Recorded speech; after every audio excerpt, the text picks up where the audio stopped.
Hi everyone, welcome to our channel. So இந்த வீடியோவை கண்டிப்பா கடைசி வரைக்கும் ஸ்கிப் பண்ணாம எண்டு வரைக்கும் பாருங்க. ஸோ இந்த வீடியோ உங்களுக்கு ரொம்பவே யூஸ்ஃபுல்லா இருக்கும். குரூப் 4 எக்ஸாம் எழுத போறதுக்கு முன்னாடி இது ஒரு டைம் ரிவைஸ் பண்ணிட்டு போங்க. டிஎன்பிசி குரூப் 4க்கான பாலிட்டியில மிக மிக முக்கியமான 400 கேள்விகள் பார்க்க போறோம். ஸோ இந்த வீடியோவை எண்டு வரைக்கும் ஸ்கிப் பண்ணாத பாருங்க. உங்களுக்கு 400 கொஸ்டினுக்கு எவ்வளவு ஆன்சர் தெரிஞ்சிருக்குங்கிறதையும் மறக்காம கமெண்ட் செக்ஷன்ல சொல்லுங்க. அதே போல நம்ம சேனல் இது வரைக்கும் சப்ஸ்கிரைப் பண்ணாத பார்த்துக்கிட்டு இருக்கீங்கனாலும் சப்ஸ்கிரைப் பண்ணிட்டு பாருங்க. அதே போல நம்ம டெலிகிராம் சேனல்ல ஜாயின் ஆகாத இருக்கீங்கன்னா டெலிகிராம் சேனல் லிங்க் டிஸ்கிரிப்ஷன்ல இருக்கும், ஜாயின் ஆகிக்கோங்க. ஸோ இந்த வீடியோ முடிஞ்சதுக்கு அப்புறம் இந்த கொஸ்டின் டெலிகிராம்ல ஷேர் ஆகும். நீங்க இதை பிராக்டிஸ் பண்ணி பார்த்துக்கலாம். நம்ம டெலிகிராம் சேனல்ல ஜாயின் ஆகாத இருக்கோங்க. ஸோ ஃபாஸ்டா ஜாயின் ஆகிக்கோங்க. அதே மாதிரி நம்ம ஆப் இது வரைக்கும் இன்ஸ்டால் பண்ணிட்டு ரெஜிஸ்டர் பண்ணாத இருக்கீங்கன்னா இன்ஸ்டால் பண்ணிட்டு ரெஜிஸ்டர் பண்ணிக்கோங்க. உங்களுக்கான குரூப் 4 அண்ட் குரூப் 2க்கான கோர்சஸ் அண்ட் டெஸ்ட் சீரியஸ் வேணும் அப்படின்னா நம்ம ஆப்ல யூஸ் பண்ணிக்கலாம். ஓகே, வீடியோக்குள்ள போகலாம். ஓகே, கவனிங்க. ஃபர்ஸ்ட் கொஸ்டின், இந்திய அரசியலமைப்பின் முன்னுரை திருத்தி அமைக்கப்பட்ட வருஷம் எப்போ? Option C 1976. செகண்ட் கொஸ்டின், இந்திய அரசியலமைப்பின் எந்த அட்டவணையில் பஞ்சாயத்து முறையின் ஆற்றல், அதிகாரம் மற்றும் பொறுப்புகளை குறிப்பிட்டுள்ளன? இந்திய அரசியலமைப்பின் எந்த அட்டவணையில் பஞ்சாயத்து முறையின் ஆற்றல், அதிகாரம் மற்றும் பொறுப்புகளை குறிப்பிட்டுள்ளன அப்படின்னா என்ன வரும்? Answer C. Very good. Next question பாருங்க. ஒவ்வொன்றும் நம்ம அரசியலமைப்புக்கு எங்கெங்கிருந்து பெறப்பட்டது? சட்டத்தின் ஆட்சி அப்படிங்கிற பதம் எங்கிருந்து பெறப்பட்டிருக்கோம்? இங்கிலாந்து. Very good. நீதி புனராய்வு? அமெரிக்கா. பொது பட்டியல்ல இருக்கக்கூடிய கருத்துக்கள்? ஆஸ்திரேலியா. அரசியல் நெறிமுறை கோட்பாடுகள்? அயர்லாந்து. பார்த்திருக்கோமா? எல்லாமே பார்த்தது. சோ பாலிட்டியை தெளிவா படிச்சிருந்தீங்க அப்படின்னா எல்லாத்துக்குமே ஆன்சர் தெரிஞ்சிருக்கும். சோ ஆன்சர் என்ன வரும்? Answer is option D 4321. Next பாருங்க. 1978 வருடம், அதாவது 44வது அமெண்ட்மெண்ட்னா வருஷம் என்ன? 1978. 42னா 1976. 1978 வருடத்திய 44வது அரசியலமைப்பு சட்ட திருத்தத்தின் மூலம் குடியரசுத் தலைவர் தேச நெருக்கடி நிலையை பிரகடனப்படுத்த எதன் ஆலோசனையை ஏற்று செயல்பட வேண்டும்? என்ன ஆன்சர் வரும்? ஆப்ஷன் ஏ, முழு மந்திரி சபையின் கூட்டு ஆலோசனைய அவரு கேட்க வேண்டும். அடுத்து கவனிங்க. அடிப்படை உரிமைகள் மீதான பாராளுமன்றத்தில். சோ நம்ம இப்ப இந்த கொஸ்டினுக்கு பார்த்துட்டோம். அதாவது 5th கொஸ்டினுக்கு ஆன்சர் ஆப்ஷன் ஏ. ஓகேங்களா? 4123 அரசியலமைப்பின் பகுதி 2 அப்படிங்கிறது இது ரொம்ப இம்பார்ட்டன்ட் கொஸ்டின். குடியுரிமை. பகுதி 4 அப்படிங்கிறது என்னது? அரசு நெறிமுறை கோட்பாடுகள், டிபிஎஸ்பி. பகுதி 6 அப்படிங்கிறது மாநில அரசாங்கம். அரசியலமைப்பின் பகுதி 20ங்கிறது அமெண்ட்மெண்ட். ஓகே, நெக்ஸ்ட் 24வது திருத்தம் அப்படின்னா எதற்கானதுப்பா? அடிப்படை உரிமைகள் மீதான பாராளுமன்றத்தின் அதிகாரம். Very good. 42வது அமெண்ட்மெண்ட்னா பார்த்திருக்கோம். அடிப்படை கடமைகள். Very good. 44னா சொத்துரிமை. 1978 படி நீக்குனாங்க இந்த அமெண்ட்மெண்ட் படி. அப்போ எந்த பிரிவுல உங்களுக்கு இருந்திருக்கும்? 31ல இருந்திருக்கும். இப்ப அடிப்படை உரிமையில இருந்து சட்ட உரிமையா போட்டாங்க. இப்ப இருக்கக்கூடிய பிரிவு 300A. 52வது திருத்தம் அப்படிங்கிறது கட்சி தாவல் சட்டம். அப்ப ஆப்ஷன் என்ன வருது? சி 4312 அப்படின்னு சொல்லி வரும். நெக்ஸ்ட்,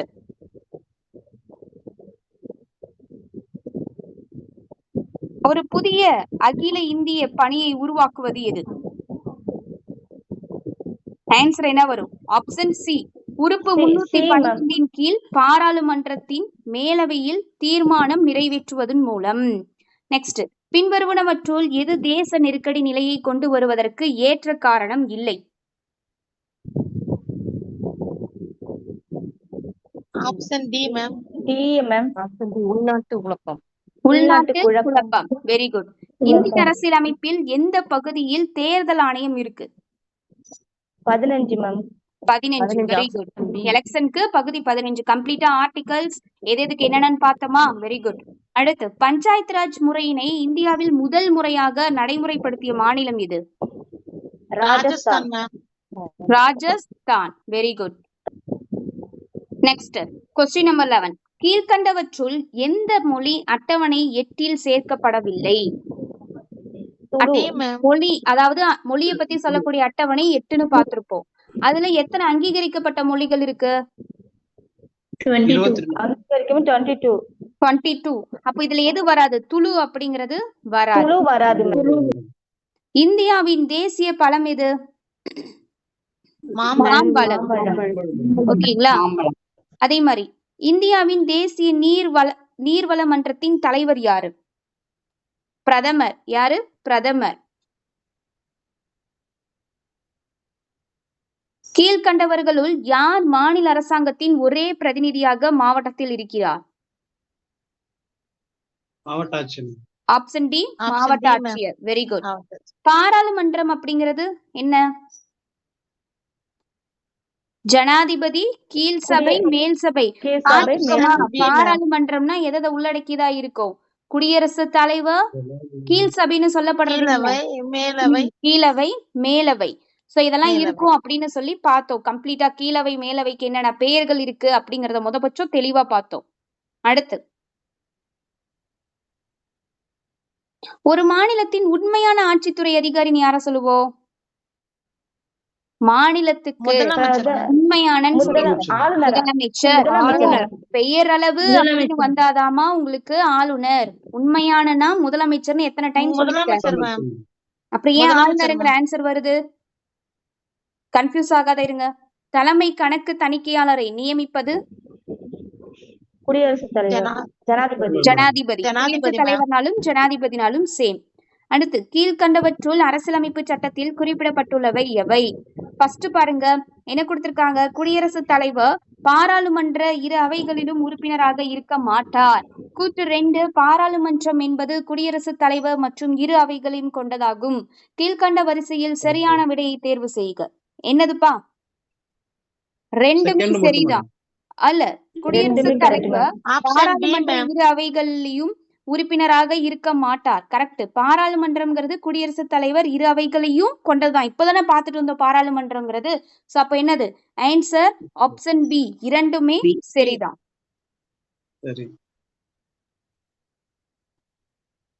நெக்ஸ்ட் கவனிங்க. அரசியலமைப்பு சட்ட முகப்புரையில் கொடுக்கப்பட்டுள்ள அரசியலமைப்பின் நோக்கங்கள் எவை? என்னது? அனைவருக்கும் நீதி, சுதந்திரம், சமதர்மம், சகோதரத்துவம். Very good. அடுத்து, உச்ச நீதிமன்றத்தின் முதல் பெண் நீதிபதி யாரு? பார்த்தோமா? அடிக்கடி பார்த்திருக்கோம். தப்பா கூட ஆல்ரெடி இந்த விஜயலட்சுமி பண்டிட்ட தப்பா சொல்லி நான் பல டைம் சொல்லியிருக்கேன். இது வராது. பாத்திமா பீவி தான் உச்ச நீதிமன்றத்தின் முதல் பெண் நீதிபதி. விஜயலட்சுமி பண்டிட் எதுக்கு வருவாங்க? முதல் ஐநா பெண் தலைவர். ஓகேங்களா? அரசியல் நிர்ணய சபையின் முதல் கூட்டம் நடைபெற்ற வருஷம் 1946. Very good. அடுத்து, பாராளுமன்றத்தின் கூட்டு கூட்டத்தை நடத்துபவர் யார்? மக்களவை சபாநாயகர். பாராளுமன்றத்தின் கூட்டு கூட்டம் வந்துருச்சுன்னா மக்களவை சபாநாயகர் தான் நடத்துவாரு. அடுத்து கவனிங்க. மாநிலங்களில் ஜனாதிபதி ஆட்சியை ஏற்படுத்த பரிந்துரை செய்யக்கூடிய விதி எது? விதி 356. மாநிலங்களில் ஜனாதிபதி ஆட்சி. கன்ஃபியூஸ் ஆயிட்டீங்களா? மாநிலங்களில் குடியரசுத் தலைவர் ஆட்சி. அப்ப என்னது? மாநில நெருக்கடியை இங்க மென்ஷன் பண்ணிருக்காங்க. அப்போ 356. தேசிய நெருக்கடினா 352, நிதி நெருக்கடினா 360. மறந்துருச்சா? என் ஆன்சர் லேட் ஆகுது. அரசியலமைப்பின் எந்த விதி குடியரசுத் தலைவருக்கு நாடாளுமன்றத்தின் கீழ் அவையை கலைப்பதற்கு அதிகாரம் அளித்துள்ளது? எல்லா விதியும் பார்த்திருக்கோம். நல்லா ஞாபகப்படுத்தி சொல்லுங்க. விதி 85. Option A. 1953 மாநில மறுசீரமைப்பு குழுவோட தலைவரா இருந்தது யாரு? ஃபசல் அலி மேம். 1953 மாநில மறுசீராய்வு குழுவின் தலைவராய் இருந்தது option A. Very good. KM Panicker.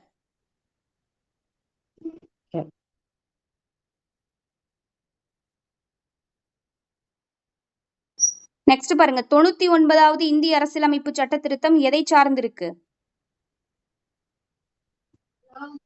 Option A தேசிய நீதித்துறை நியமன ஆணையம். 27 பாருங்க ஆளுநர் அவசர சட்டம் இயற்றுவதற்கான அதிகாரம் எந்த சரத்துல இருக்கு?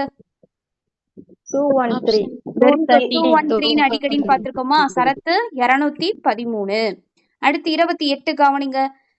இவற்றுள் 27க்கு வந்து ஆன்சர் ஆப்ஷன் பி பா, சரத்து 213. அடுத்து கவனிங்க கொஸ்டின் 28. இவற்றுள் எது உச்ச நீதிமன்றத்தின் அசல் அதிகார வரம்புக்கு உட்பட்டது? ஃபர்ஸ்ட் மாநிலங்களுக்கான நீர் பிரச்சனை, 2வது ஜனாதிபதி துணை ஜனாதிபதி தேர்தல் தொடர்பான பிரச்சனை. இதெல்லாம் வந்து உச்ச நீதிமன்றத்தோட ஒரிஜினல் அதிகாரத்துக்கு வரும். மாநிலங்களுக்கான நீர் பிரச்சனைகளெல்லாம் உச்ச நீதிமன்றம் தலையிடாது. ஓகேங்களா? அடுத்து வந்து பாருங்க ஜனாதிபதி துணை ஜனாதிபதி தேர்தல் தொடர்பான பிரச்சனை ஏதாச்சும் நடக்குது அப்படின்னா உச்ச நீதிமன்றம் வந்து பார்க்கும். சோ அப்ப ஆன்சர் என்ன வரும்? ஆப்ஷன் சி 2 மட்டும்தான் கரெக்டா இருக்கு. அடுத்து கவனிங்க 29. மேலவை இருக்கக்கூடிய மாநிலங்கள் இதுல எது எது? மகாராஷ்டிரா, உத்தரப்பிரதேசம், மத்திய பிரதேசம். இதுல எது எதுக்கெல்லாம் இருக்கு? Maharashtra, Bihar, Uttar Pradesh. Very good. Maharashtra, Bihar, Uttar Pradesh. Option A 1, 2 மற்றும் 3 கம்ப்ளீட்டா பார்த்தோமா? Very good. அடுத்து பின்வரும் அமைச்சகத்தில் எந்த அமைச்சகம் சமூக பொருளாதார சாதி கணக்கெடுப்பிற்கு பொறுப்பு? கூற்று 1 சமூக நீதி மற்றும் அதிகாரம் அளித்தல் அமைச்சகம். கூற்று 2 கிராமப்புற மேம்பாட்டு அமைச்சகம். கூற்று 3 சிறுபான்மை விவகாரங்கள் அமைச்சகம். கூற்று 4 வீட்டு வசதி மற்றும் நகர்ப்புற வறுமை ஒழிப்பு அமைச்சகம். எது வரும்? ஆப்ஷன் பி 2 மட்டும். எதெல்லாம் வந்து சமூக பொருளாதார கணக்கெடுக்கிறதுக்கு பொறுப்பு அப்படின்னா கவனிங்க சமூக நீதி மற்றும் அதிகாரம் அளித்தல் அமைச்சகம் கிடையாது. சோ எந்த அமைச்சகம் வந்து சமூக பொருளாதார ஜாதி கணக்கெடுப்புக்குன்னா கிராமப்புற மேம்பாட்டு அமைச்சகம் தான். அந்தந்த கிராமத்துக்கு அதது பார்த்துக்கும். ஆன்சர் என்னன்னா ஆப்ஷன் பி 2 மட்டும். அடுத்து கவனிங்க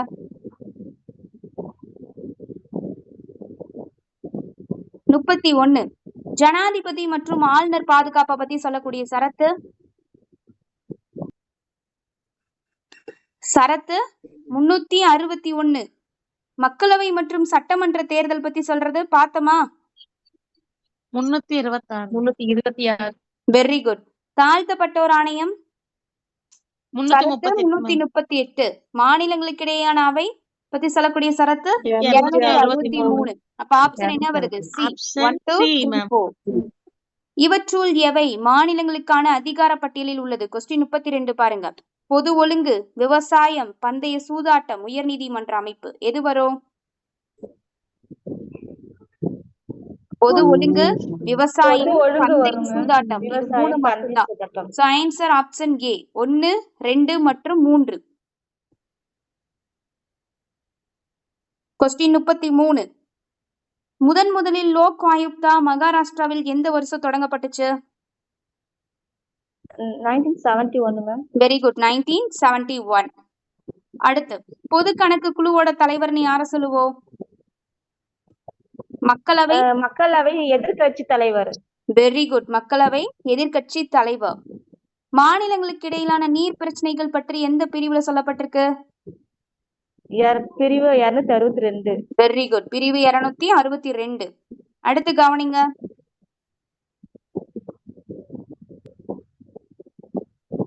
எந்த மாநிலத்தில் 2 அவைகள் கொண்ட சட்டமன்றம் இருக்கு? பார்த்தோமா? 2 அவைகள் ஞாபகப்படுத்தி சொல்லுங்க பார்க்கலாம். ஆந்திரா, பீகார், கர்நாடகா, மகாராஷ்டிரா. இது வரைக்கும் இருக்கு மேம். ஆந்திரா, பீகார், கர்நாடகா, மகாராஷ்டிரா. கரெக்டா?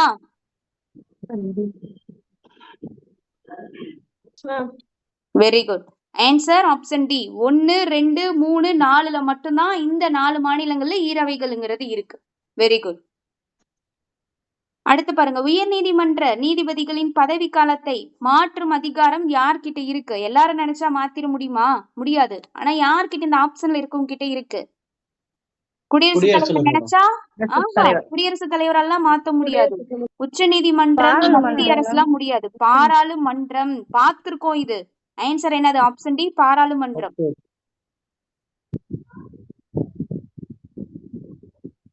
அதாவது கவனிங்க, உயர் நீதிமன்ற நீதிபதிகளை நியமிக்கிறது, அதான் அதுலதான் சம்பந்தப்பட்டவர் யாருன்னா குடியரசுத் தலைவர். நான் ஆல்ரெடி சொல்லியிருக்கேன், உயர் நீதிமன்ற நீதிபதினா மாநிலத்துல எல்லாமே ஆளுநர் தான் செய்வாரு.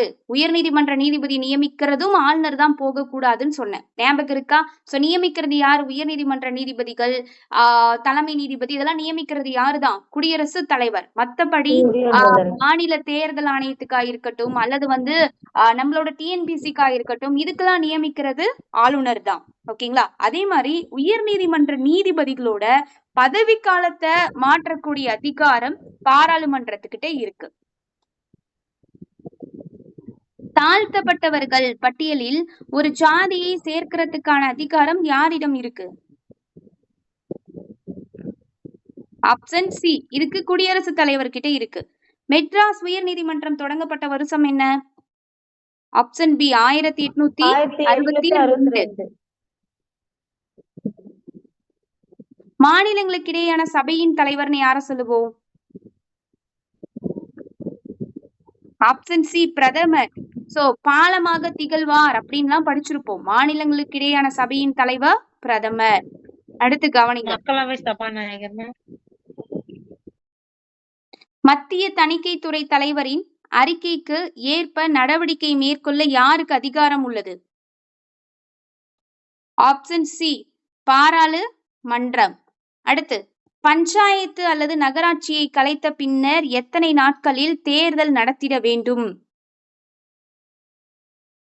சோ பால்டியை பொறுத்த வரைக்கும் சொல்லியிருக்கேன், டேஸ் அப்படின்னு வந்துச்சுன்னா மேக்சிமம் 15 டேஸ் அல்லது 14 டேஸ் 30 டேஸ் அப்படிங்கறத உங்களுக்கு டேஸ்ல பால்டில வரும். மந்த்ல வந்தா என்ன பார்க்க சொல்லிருக்க? 6 மந்த். ஆப்ஷன் சி, 6 மாதம். அடுத்து 43வது கேள்வி, எந்த மசோதா இரு அவைகளிலும் சிறப்பு பெரும்பான்மையில் நிறைவேற்றப்பட வேண்டும்? சட்ட திருத்த மசோதா. வெரி குட், சட்ட திருத்த மசோதா. Option D. மொழி அடிப்படையில் உருவான முதல் மாநிலம் எது? ஆந்திரா. எல்லாத்துக்குமே தெரியும். ஆந்திர பிரதேசம். புதிதாக ஒரு மாநிலம் உருவாக்கும் போது அரசியலமைப்பின் எந்த அட்டவணையில் மாற்றம் அப்படிங்கிறது ஏற்படும்? அட்டவணை 5 மேம். நோ, அட்டவணை 1. அட்டவணை 1. சோ ஃபர்ஸ்ட் சேஞ்ச் அப்படிங்கிறது ஃபர்ஸ்ட் அட்டவணையில தான் ஏற்படும். அடுத்து 86வது சட்ட திருத்தம் எதனோடு தொடர்புடையது? பார்த்திருக்கோம்ல, கல்வி. கட்டாய கல்வி. சோ அதுக்காக கொண்டு வந்து சேர்த்தாங்களே ஒரு சரத்து, அது என்னது? 86வது அமெண்ட்மென்ட்கான இயர் என்ன? 2002. அதுபடி ஒரு சரத்தை கொண்டு வந்து சேர்த்தாங்களே 21A. என்ன சொல்லிருக்கும் இந்த 21A? 6ல இருந்து 14 குழந்தைகளுக்கு கட்டாய இலவச கல்வியை கொடுக்கணும் அப்படிங்கறத சொல்லிருக்கோம். Very good, option B. ஒரு கடமையா சொல்லிருப்பாங்க மேடம். பெற்றோர்களோட கடமை அப்படிங்கிற மாதிரி சொல்லிருக்கோம். 47, எந்த வகை சிறுபான்மை இந்திய அரசியல் அமைப்பால் அங்கீகரிக்கப்பட்டுள்ளது?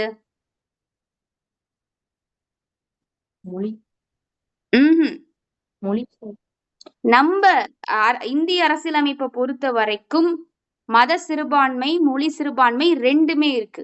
Option C. ஓகே, நெக்ஸ்ட், விகிதாச்சார பிரதிநிதித்துவ முறைப்படி எந்த தேர்தல் நடைபெறுகிறது? ஆப்ஷன் என்ன வரும்? விகிதாச்சார பிரதிநிதித்துவம் பார்த்திருக்கோம், ரேசியோ. மாநிலங்களவை சபாநாயகர். Option A. இந்த வார்த்தையை நான் சொல்லியிருக்க குறிப்பிட்டு, விகிதாச்சார பிரதிநிதித்துவ முறைப்படி யாருக்கான தேர்தல் நடைபெறும் அப்படின்னா மாநிலங்களவை சபாநாயகர். நெக்ஸ்ட், 1979 கட்சி தாவல் தடை சட்டம் இயற்றப்பட்ட இடம் எது? எங்க போட்டாங்க? மேற்கு வங்காளம். Option C. தேசிய மனித உரிமை ஆணையம் தொடங்கப்பட்ட வருஷம்? 1993. Very good, 1993. Option A. 13வது நீதி கமிஷனோட தலைவர் யாரு? Vijay L Kelkar ma'am. Very good, doctor Vijay L Kelkar. அடுத்து, இந்திய அரசியலமைப்பின் பாதுகாவலர்னு யார சொல்றோம்? அடிக்கடி கேட்டிருக்க சிம்பிளான உச்சநீதிமன்றம். question. உச்சநீதிமன்றம். உச்சநீதிமன்றம். பாதுகாவலர்னு இங்க மனிதர் மாதிரி இருக்குன்னு சொல்லிட்டு உடனே வந்து குடியரசுத் தலைவர்னு ஓடிடக்கூடாது. அரசியலமைப்புக்கான பாதுகாவலர் அல்லது பாதுகாவலன்னு கேட்கலாம். அது உச்சநீதிமன்றம். ஜம்மு மற்றும் காஷ்மீருக்கான சிறப்பு அந்தஸ்து எந்த பிரிவுல இருக்கு? 370. 370. Very good. 7. அடுத்து, தமிழ்நாட்டுல இருக்கக்கூடிய மொத்த மாநகராட்சிகள் எண்ணிக்கை எத்தனைப்பா? பார்த்திருக்கோம். எத்தனை ஊராட்சி, ஊராட்சி ஒன்றியங்கள், எத்தனை கிராம பஞ்சாயத்துகள் இருக்குன்னு எல்லாம் கம்ப்ளீட்டா பார்த்தோம். ரிவிஷன் செஷன்ல கூட பார்த்தோம். என்ன வரும்? 12 madam. 12. Very good. 12.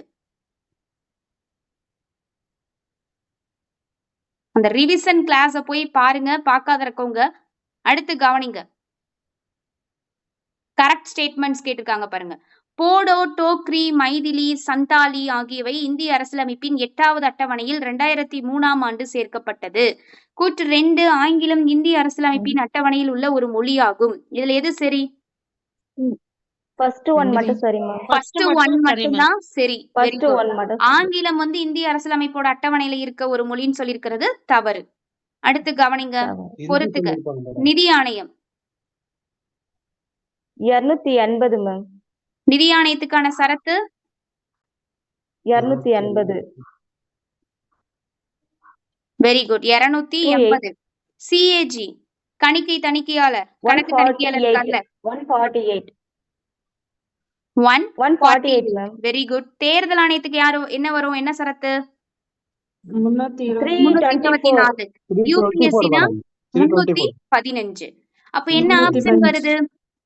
3124. Option B. Okay, very good. அமைச்சரவையின் அளவை வரையறுப்பது எது? இப்படிதான் இருக்கணும்னு வரையறுக்குதுன்னா அது எந்த அமெண்ட்மெண்ட்? 91.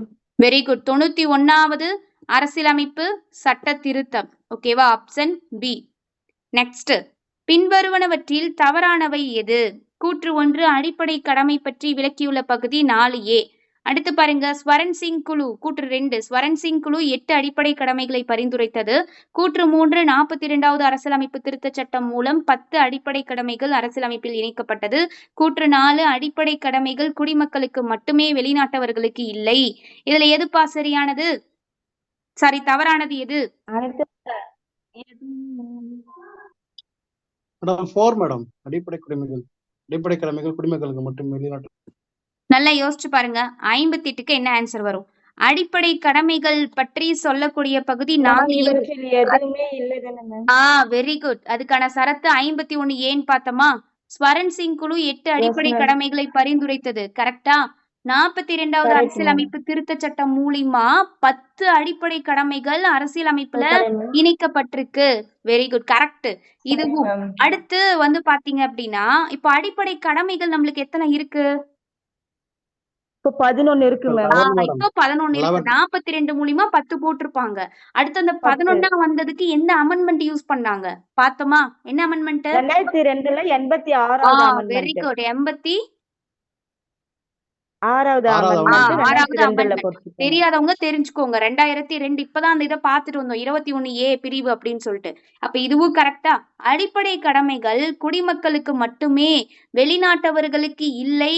அப்ப இது கரெக்ட் தானே? ஏன் இதை தப்புன்னு கெஸ் இது கரெக்ட் பண்றீங்க? மேம். அப்ப குடிமக்களுக்கு மட்டும்னா இந்தியாவுல வசிக்கக்கூடிய மக்களுக்கு மட்டும், வெளிநாட்டவர்களுக்கு இல்ல. அதாவது அப்படி சொல்ல முடியாது. வெளிநாட்டுல இருந்து இங்க வந்து தங்கி இருக்காங்கனாலும் அவங்களுக்கு இந்த அடிப்படை உரிமைகளை கொடுக்க மாட்டாங்க. பேசிக்கான இது. ஓகேங்களா? சோ அப்போ ஆன்சர் ஆப்ஷன் டி. இதுல எதுவுமே தவறானது இல்லை. அப்போ அனைத்தும் சரி. நெக்ஸ்ட், பின்வரும் அறிக்கைகளை கவனிகள். ஃபர்ஸ்ட் கூற்று 1 பாருங்க. துணை குடியரசுத் தலைவர் நீக்குவது குறித்து அரசியலமைப்பு சட்டத்தில் எதுவும் குறிப்பிடப்பட்டதாய் இல்லை அப்படின்னு சொல்லியிருக்காங்க. அடுத்து கூற்று 2, அமைச்சர்கள் அனைவரும் ஒட்டுமொத்தமாக பாராளுமன்றத்திற்கு கட்டுப்பட்டவர்கள். கூற்று 3, அமைச்சர்களின் சம்பளம் மற்றும் படிகள் பற்றி ஜனாதிபதி முடிவு செய்யப்பட வேண்டும். கூற்று 4, லேம் டக் அமர்வு என்பது நாடாளுமன்றத்தில் நாடிய பெறும் கடைசி அமர்வினை குறிக்கும். இதுல சரியானது எது?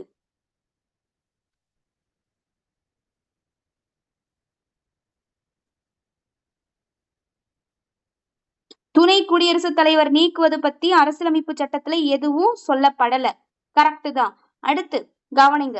அமைச்சர்கள் அனைவரும் ஒட்டுமொத்தமா பாராளுமன்றத்துக்கு கட்டுப்பட்டவங்க அப்படின்னு சொல்லியிருக்காங்க. இது தவறு. பாராளுமன்றத்துக்கு அனைத்து அமைச்சர்களும் கட்டுப்பட்டவங்களாம் கிடையாது. அமைச்சர்களோட சம்பளம் மற்றும் படிகள் பற்றி ஜனாதிபதி தான் முடிவு செய்யணும் அப்படின்னு சொல்லியிருக்காங்க. அவருதான் முடிவு செய்வாரா? இல்ல.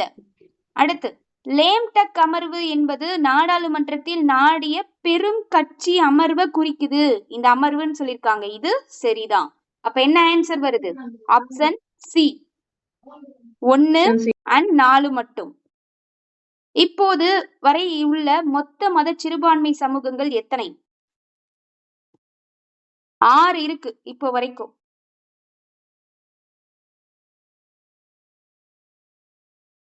அடுத்து கவனிங்க. தாழ்த்தப்பட்டோருக்கான தனிப்பட்ட தேசிய ஆணையம் எந்த ஆண்டில் நடைமுறைக்கு வந்தது?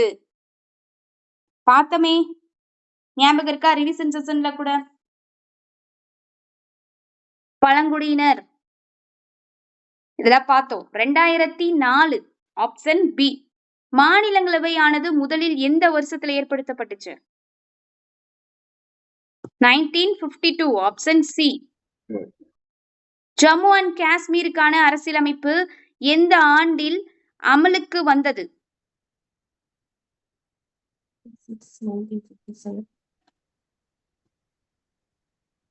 ஜம்மு காஷ்மீருக்கான அரசியலமைப்பு எந்த வருஷத்துல அமலுக்கு வந்துச்சு? ஜனவரி 26, 1957. Yes, option B. கிளாஸ்க்கு ஏன் குரூப்ல என்ன இன்ஃபார்ம் பண்ணாலும் எல்லாரும் வந்து ஜாயின் பண்றதே கிடையாது. எக்ஸாமுக்கு டைம் போய்கிட்டே இருக்கு, ரொம்ப கம்மி டேஸ் இருக்கு. அப்படி இருந்தும் எத்தனை டைம் குரூப்ல இன்ஸ்ட்ரக்ஷன் சொன்னாலும் ஒவ்வொரு பேட்ச்லயும் 5 பேர் கரெக்டா ரெகுலரா ஃபாலோ பண்ணிட்டாலே பெருசா இருக்கு. ஸோ இது ஏன் இப்படி இவ்வளோ கேர்லெஸ்ஸா இருக்கீங்க அப்படிங்கறது தெரியல. சொல்லிக்கிட்டே இருக்க, ஆனாலும் ஃபாலோ பண்றது இல்லை. ஸோ கடைசி டைம்ல ரீசன் அப்படிங்கிறது ரொம்ப முக்கியம்னு நான் பல டைம் சொல்லிட்டேன். அட்லீஸ்ட் வந்து கிளாஸ் அட்டன் பண்ணாத இருந்தாலும் குரூப்ல ஷேர் பண்ற இன்ஃபர்மேஷனாச்சும் கரெக்டா ஃபாலோ பண்ணுங்க. அடுத்து கவனிங்க. அரசியலமைப்பின் எந்த அட்டவணை ஜனாதிபதி மற்றும் ஆளுநர் ஆகியோரை பற்றி விளக்குகிறது? 1 மேம். அரசியலமைப்பின் எந்த அட்டவணை ஜனாதிபதி மற்றும் ஆளுநரை பற்றி விளக்குகிறது? 2ஆம் அட்டவணை. Option B. அடுத்து கவனிங்க. குடியரசுத் தலைவரின் பொது மன்னிப்பு வழங்கும் அதிகாரத்தை பற்றி எந்த சரத்து சொல்லுது? அடிக்கடி பார்த்திருக்கோம். Article 72. Very good answer. Option C. பிரிவு 72. ஓகேங்களா? அடுத்து வந்து கவனிங்க. மாநில பொதுப்பணியின் ஆணைக்குழு தலைவர் யாரால் நியமிக்கப்படுறாரு? நல்லா யோசிங்க. மாநில பொதுப்பணி ஆளுநர். Option B. இங்க ஆளுநர் தான். நீதிபதினா மட்டும்தான் யோசிக்கணும், ஜனாதிபதியோ அப்படின்னு. மத்த இது எல்லாத்துக்குமே மாநிலத்துக்கு நியமிக்கிறது யாருதான்? ஆளுநர். அப்படியும் இல்லையா, முதலமைச்சரோட பரிந்துரைப்படி மத்த இதுக்கெல்லாம் கூட வந்து நியமிச்சாருன்னா முதலமைச்சரோட பரிந்துரைப்படி ஆளுநர் தான் மாநிலத்துல எல்லாமே செய்வாருன்னு நான் சொல்லியிருக்கேன். அடுத்து கவனிங்க.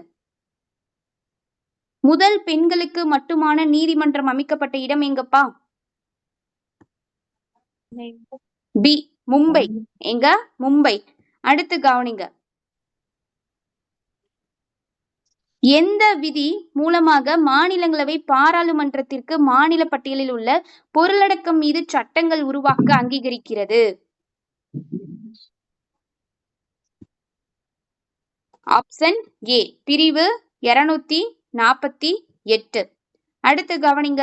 கீழ்கண்ட நபர்களில் எந்த நபர் மட்டும் மாநில மனித உரிமை கமிஷனின் தலைவர் மற்றும் உறுப்பினர்களை நீக்க முடியும்? நீக்கிறது குடியரசுத் தலைவர். Option A. குடியரசுத் தலைவர்.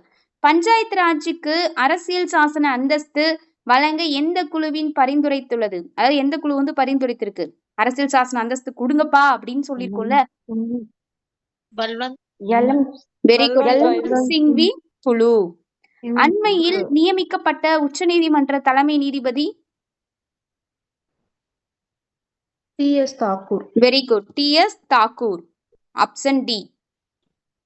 அடுத்து கவனிங்க. 1964 ஊழலை தடுப்பதற்கு சந்தானம் குழுவின் பரிந்துரைப்படி உருவாக்கப்பட்ட அமைப்பு CBC. சிவிசினா Vigilance Commission. Vigilance commission. Very good. அடுத்து 73 இவற்றுள் எது சரி?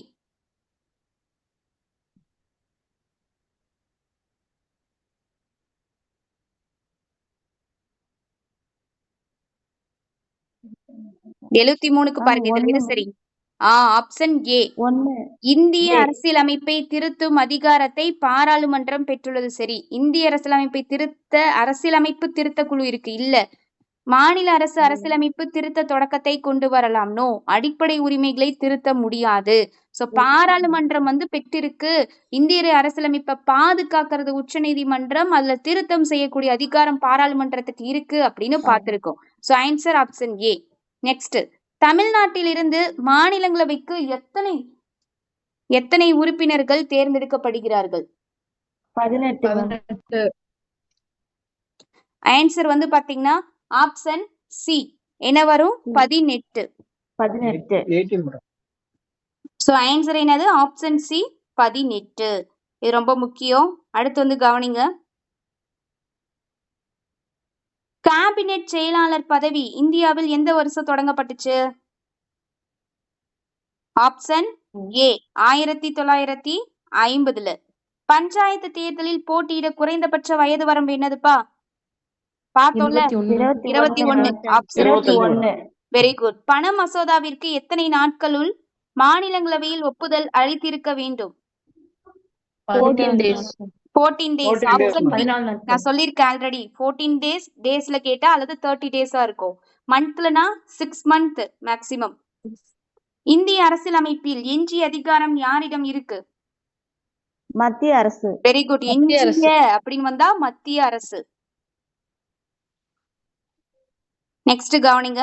அரசியலமைப்பு சட்ட திருத்த மசோதா எந்த அமைப்பில் அறிமுகப்படுத்தப்படணும்? மக்களவை அல்லது மாநிலங்களவை எதுல வேணாலும் பாத்தீங்கன்னா அறிமுகப்படுத்தலாம். ஓகே.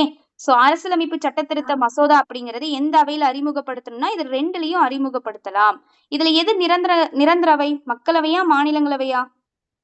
மாநிலங்களவை. மாநிலங்களவை. இத கலைக்க முடியுமா? முடியாது மேம். முடியாது. அதனாலதான் அந்த நிரந்தர அவை அப்படின்னு சொல்றோம். கவனிங்க. இவற்றுள் எது இந்திய அரசியலமைப்பில் இருந்து வேறுபட்டிருக்கு? கூட்டாட்சி அரசாங்கம், பாராளுமன்ற அரசாங்கம், ஜனாதிபதி அரசாங்கம், தனித்துவம் வாய்ந்த நீதித்துறை. இதுல எதுப்பா வேறுபட்டதா இருக்கு? தனித்துவம் வாய்ந்த ஜனாதிபதி அரசாங்கம் தான். கூட்டாட்சி அரசாங்கம், பாராளுமன்ற அரசாங்கம், தனித்துவம் வாய்ந்த நீதித்துறை இதெல்லாம் பாருங்க இதுலதான் வரும். ஓகேங்களா? ஜனாதிபதி அரசாங்கம்ங்கிறதா தனித்து இருக்கு. பாராளுமன்றத்திலேயே இருக்க பெரிய குழுனா எதுப்பா?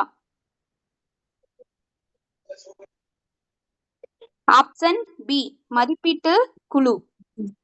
சமத்துவ வாக்குரிமை அளிப்பதன் மூலம் ஏற்படுறது என்ன? அரசியல் சமத்துவம் அப்படிங்கிறது ஏற்படும். அடுத்து கவனிங்க.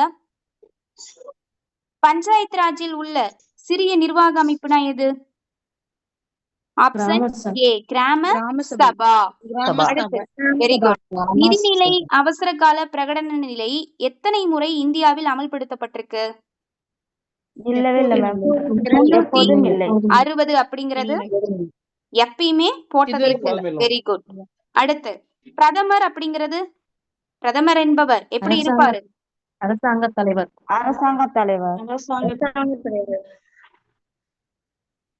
அரசாங்க தலைவர் கிடையாது. அதாவது கரெக்டா சொல்லணும்னா அரசின் தலைவர். சி. கவனிங்க. இந்திய அரசியலமைப்பில் எந்த அடிப்படை உரிமைகளில் தீண்டாமை பற்றி சொல்லப்பட்டிருக்கு? ஆப்ஷன் சமத்துவத்திற்கான உரிமை. கவனிங்க. ஆன்சர் என்ன வரும்? ஆப்ஷன் பி சமத்துவத்திற்கான உரிமை. இதுக்கான பிரிவு என்னதுப்பா? 17. 14 இருந்து 18 வரைக்கும் சமத்துவ உரிமையில வரும். அடுத்து கவனிங்க. இந்திய அரசியலமைப்பு சட்டம் நிர்வாக அதிகாரத்தை யார்கிட்ட கொடுத்திருக்கு? நிர்வாகம் யோசிங்க. ஆஹா, நிர்வாக அதிகாரம் அப்படின்னா அது குடியரசுத் தலைவர் தான். இங்க பிரதமருக்குலாம் வேலை கிடையாது. ஓகேங்களா? சோ அப்ப ஆன்சர் யாரு வருவாரு? Option A. சோ நிர்வாகத்தை இங்க மத்தியில பார்க்கும்போது குடியரசுத் தலைவர் பார்ப்பாரு, மாநிலத்தை பொறுத்த வரைக்கும் ஆளுநர் பார்ப்பாரு. இந்திய அரசியலமைப்பில் உள்ள அடிப்படை உரிமைகள் மொத்தம் எத்தனை? 6 6. எத்தனை இருந்துச்சு? 7 இருந்துச்சு 7. அடிப்படை உரிமைகளை பொறுத்த வரைக்கும் ரெடியூஸ் ஆயிருக்கும், அடிப்படை கடமைகளை பொறுத்த வரைக்கும் இன்க்ரீஸ் ஆயிருக்கும். அடுத்து, மாநில சட்டமன்றத்தின் மேலவையை நீக்கவோ அல்லது உருவாக்கவோ அதிகாரம் யார்கிட்ட இருக்கு?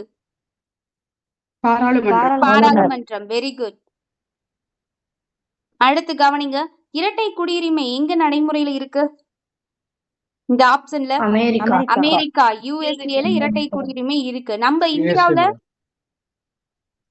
ஒற்றை குடியுரிமை. மத்த எல்லா நாட்டிலுமே ஒற்றை குடியுரிமை தான் ஆப்ஷன்ல இருக்கிறதுல. ஆப்ஷன் ஏ அமெரிக்கால தான் இரட்டை குடியுரிமை. மேலவையின் தலைவர்னு யாரப்பா சொல்லுவோம்? குடியரசு துணைத் தலைவர். துணை குடியரசுத் தலைவர். ஆப்ஷன் குடியரசுத் தலைவர். ஓகே. நிர்வாக தீர்ப்பாயத்தை பற்றி அரசியலமைப்பில் எந்த பிரிவில் குறிப்பிடப்பட்டுள்ளது? 323 ஏ மேம். பிரிவு 323ல ஏ. இந்திய அரசியலமைப்பு தினம்னு எப்ப சொல்றோம்? நவம்பர் 26. நவம்பர் 26. அதே மாதிரி பஞ்சாயத்து தினம்னா எப்ப கொண்டாடுவோம்? ஏப்ரல் 24. ஏப்ரல் 24. Very good. அடுத்து கவனிங்க, இந்தியாவின் முதல் தலைமை தேர்தல் ஆணையர் யாரு? Sukumar Sen. Very good, Sukumar Sen. Option C. முதல் முறையாக உள்ளாட்சி தேர்தலில் போட்டியிட கல்வி தகுதியை நிர்ணயித்த மாநிலம் எது? நீங்க உள்ளாட்சி தேர்தல்ல போட்டியிடணும்னா இந்த கல்வி தகுதி இருக்கணும்னு நிர்ணயிச்சதுல எந்த மாநிலம் பார்த்தமா? நல்லா யோசிச்சு சொல்லுங்க. நோ. ஆப்ஷன் பி, ராஜஸ்தான் மாநிலம். இந்திய அரசியலமைப்பின் எந்த பகுதி மேக்னா கார்ட்டா என்று அழைக்கப்படுகிறது? இந்திய அரசியலமைப்பின் எந்த பகுதி மேக்னா கார்ட்டா அப்படின்னு அழைக்கப்படுகிறதுனா ஆப்ஷன் ஏ, அடிப்படை உரிமைகள். Very good. நாகாலாந்து மாநிலத்தோட அலுவலக மொழியா இருக்கிறது என்ன? ஆங்கிலம். ஓகேங்களா? சோ நாகாலாந்துன்னு நம்ம நாகான்னு நினைப்போம். அலுவலக மொழி அபிஷியல் என்னன்னா ஆப்ஷன் டி, ஆங்கிலம்.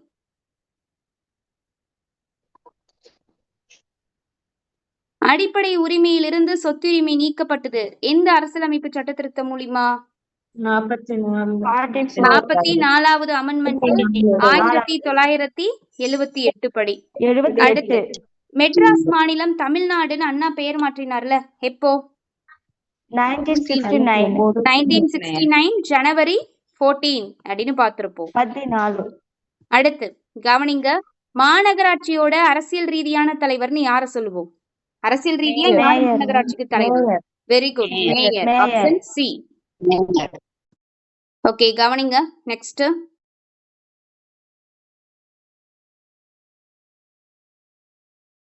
அரசியலமைப்பு சபை நிறுவப்பட முதலில்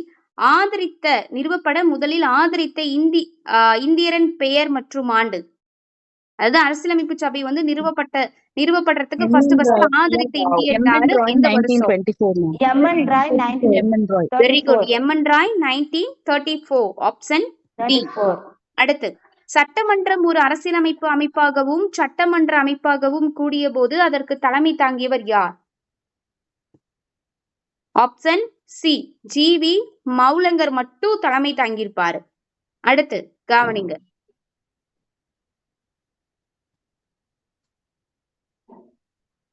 பின்வரும் பிரமுகர்களில் யார் வரைவு குழுவில் உறுப்பினராக செயல்படவில்லை? வரைவு குழுல மொத்தம் உறுப்பினர் இருந்திருப்பாங்க. தலைவர் உட்பட. ஓகே, அதுல தலைவர் டாக்டர் B.R. அம்பேத்கர். இவரு ஜவஹர்லால் நேருக்கு அதுல சம்மதமே கிடையாது. K.M. முன்சி, மாதவராவ் இவங்கலாம் உறுப்பினர்கள், செயலாளர்கள் அப்படின்னு இருந்திருப்பாங்க. அம்பேத்கர் தலைவரா இருந்திருப்பாரு. ஆனா ஜவஹர்லால் நேருக்கு இதுல சம்மதம் இல்ல. அடுத்து கவனிங்க, பின்வரும் அறிக்கைகளை கவனியுங்கள். இந்தியாவின் சூழலில் மாநிலங்களின் ஒன்றியம் எப்படி இருக்கு? ஃபர்ஸ்ட் கூற்று 1, இந்திய கூட்டமைப்பு என்பது மாநிலத்தின் ஒப்பந்தத்தின் விளைவாகும். கூற்று 2, கூட்டமைப்பிலிருந்து மாநிலம் பிரிந்து செல்ல முடியாது.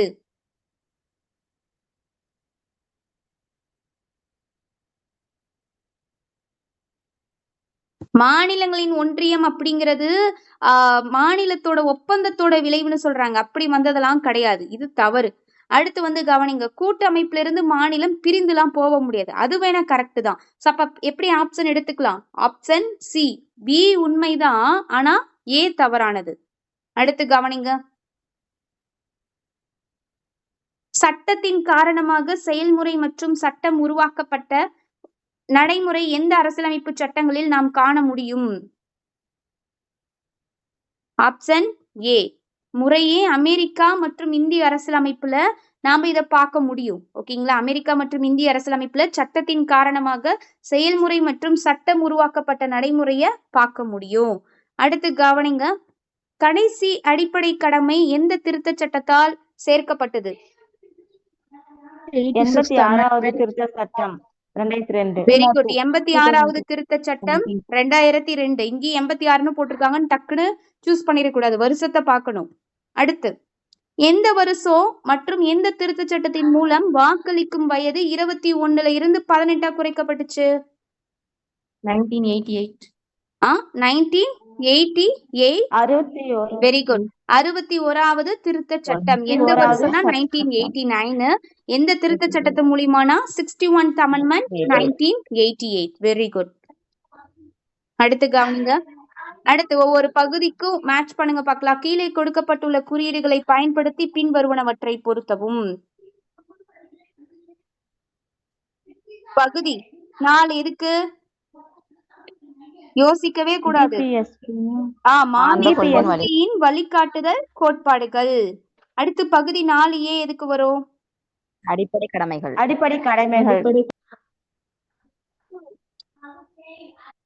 சோ கவனிங்க, பகுதி 4 அப்படிங்கிறது எதுக்கு வரும் அப்படின்னா மாநில கொள்கையின் வழிகாட்டுதல் கோட்பாடுகள். பகுதி 4Aனா அடிப்படை கடமைகள்.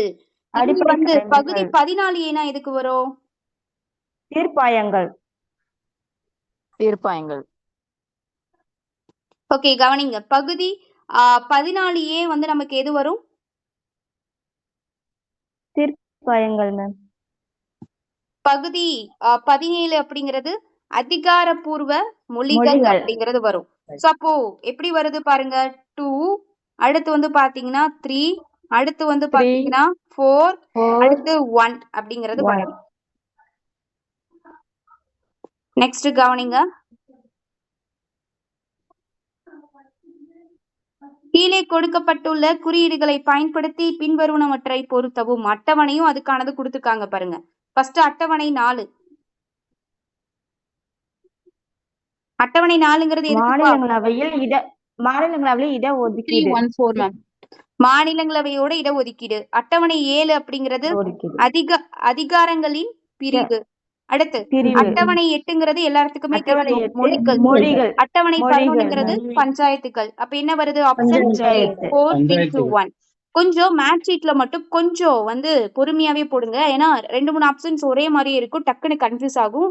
நம்மளுக்கு டிஎன்பிஎஸ்சி கொஸ்டின்லயுமே அந்த மாதிரி ஆப்ஷன் மிஸ்டேக்ஸ் வர்றதுக்கு நிறைய சான்ஸ் இருக்கு, கொஞ்சம் பார்த்து போடுங்க. அடுத்து 10வது பாருங்க, அவசர காலத்தில் அடிப்படை உரிமைகள் இடைநீக்கம் அம்சம் எந்த நாட்டோட அரசியலமைப்புல இருந்து எடுக்கப்பட்டுச்சு? ஜெர்மனியர் வீமர் அரசியலமைப்பு. ஜெர்மனியோட அரசியலமைப்பு வீமர்னு சொல்லுவோம். அவசர காலத்துல அடிப்படை உரிமைகளை இடைநீக்கம் செய்யறதுக்கான அந்த அம்சம் ஜெர்மனியோட வீமர் அரசியலமைப்புல இருந்து எடுத்தாங்க. அடிப்படை உரிமைகள் தான் எங்க இருந்து எடுத்தாங்க? அதுதான் அமெரிக்கா. அடிப்படை கடமைகள் ரஷ்யா. இதுவே அரசு நெறிமுறையுறுத்தும் கோட்பாடுகள் அயர்லாந்து. இது 3யும் மறக்கவே கூடாது, அடிக்கடி கேட்பாங்க. அடுத்து பாருங்க, கீழே கொடுக்கப்பட்டுள்ள குறியீடுகளை பயன்படுத்தி பின்வருவனவற்றை பொருத்தவும். நாடு அது எங்கிருந்து எடுத்தாங்க? ஆஸ்திரேலியா. உடன்நிகழ்வு பட்டியல். Very good. கனடா வலுவான மையம். அமெரிக்கானா எல்லாத்துக்குமே தெரியும் டக்குன்னு, அடிப்படை உரிமைகள். அடுத்து பிரிட்டன் அப்படின்னா மந்திரி சபை. அப்ப ஆன்சர் என்னப்பா வருது? Option D, 3, 1, 2, 4. ராஜ்யசபா உறுப்பினர்களின் தேர்தல் நடைமுறை எந்த அரசியலமைப்பிலிருந்து எடுக்கப்பட்டது? சோ அதுக்கு முன்னாடி பாருங்க, முன்னாடி கொஸ்டின் இருக்கு. இரு அவைகளின் கூட்டமர்வு அம்சம் எந்த அரசியலமைப்பிலிருந்து வாங்கப்பட்டது? ஆஸ்திரேலியா. Option B Australia. அடுத்து, ராஜ்யசபா உறுப்பினர்களின் தேர்தல் நடைமுறை எந்த அரசியலமைப்பிலிருந்து எடுக்கப்பட்டது? ஆப்ஷன் பி தென்னாப்பிரிக்கா. இதெல்லாம் பார்த்துக்கோங்க தெளிவா. ஜவஹர்லால் நேரு இயற்றிய புறநிலை தீர்மானம் நமது அரசியலமைப்பில் எந்த பகுதியை ஒத்திருக்கிறது? முகவுரை அப்படின்னு சொல்லக்கூடிய முன்னுரை, முகப்புரை அல்லது முகவுரை இப்படின்னு எப்படி வேணாலும் சொல்லுவாங்க. அடுத்து கவனிங்க, 42வது திருத்த சட்டத்தின் மூலம் முகவுரையில் சேர்க்கப்பட்ட 3 வார்த்தைகள் என்ன? சோசலிசம், மதச்சார்பற்ற, ஒருமைப்பாடு. ஓகேங்களா? அடுத்து கவனிங்க, நமது அரசியலமைப்பின் அரங்கேற்றம் தேதி என்ன? எப்ப அரங்கேற்றினாங்க? நவம்பர் 26. நவம்பர் 26, 1949 ஏற்றுக்கொள்ளப்பட்டது. நடைமுறைக்கு வந்ததுன்னா ஜனவரி 26, 1950. Very good. அடுத்து கவனிங்க, நேரடி ஜனநாயகம் தொடர்பாக பின்வருவனவற்றுள் எது சரியானது? பிரதிநிதி. யாரு? பிரதிநிதி தான் சரியானது. அடுத்து கவனிங்க, நமது அரசியலமைப்பு சட்டத்தில் அரசியல் சமத்துவம் எந்த கட்டுரைகளால் உறுதி செய்யப்பட்டுள்ளது? 325, 325, 326. Option D. நெக்ஸ்ட், கீழ்கண்டவர்களில் யார் மாநில மறுசீரமைப்பு ஆணையத்தை சேர்ந்தவர் அல்ல? யார் இதுல வரமாட்டாங்க? பசல் அலி, அவரு வரமாட்டாரு. ஓகேங்களா?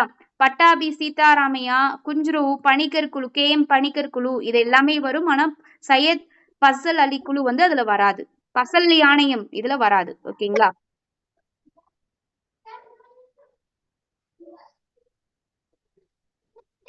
சாரி, நான் வந்து மாத்தி சொல்றேன் பாருங்க.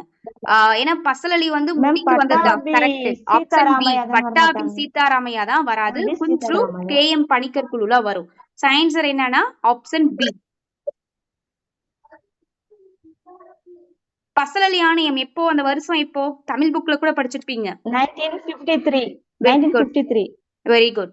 நெக்ஸ்ட் கவனிங்க, கீழே கொடுக்கப்பட்டுள்ள குறியீடுகளை பயன்படுத்தி பின்வருவனவற்றை பொருத்தவும். நாடு அது உருவாக்கப்பட்ட வருஷம்.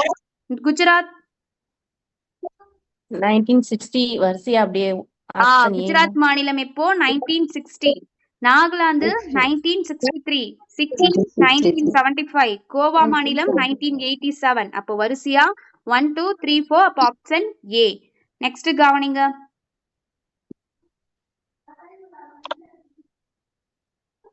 கீழ்கண்ட கூற்றில் எது அந்நியருக்கு பொருத்தமானது இல்லை?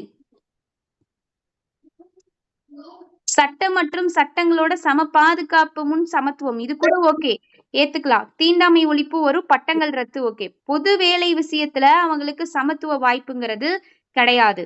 சோ அப்ப ஆன்சர் என்ன வருது? Option B. நெக்ஸ்ட், இந்திய குடியுரிமை எத்தனை முறையே பெறலாம் மற்றும் இழக்கலாம்? குடியுரிமையை டைரக்டா கேட்டா எத்தனை முறைகளை பெறலாம், இழக்கலாம்?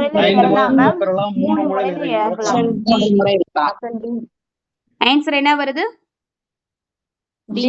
டி. 5 முறை நம்மளால வாங்க முடியும், 3 முறை இழக்க முடியும். ஓகே, 5 வழிகளில் பெறலாம்.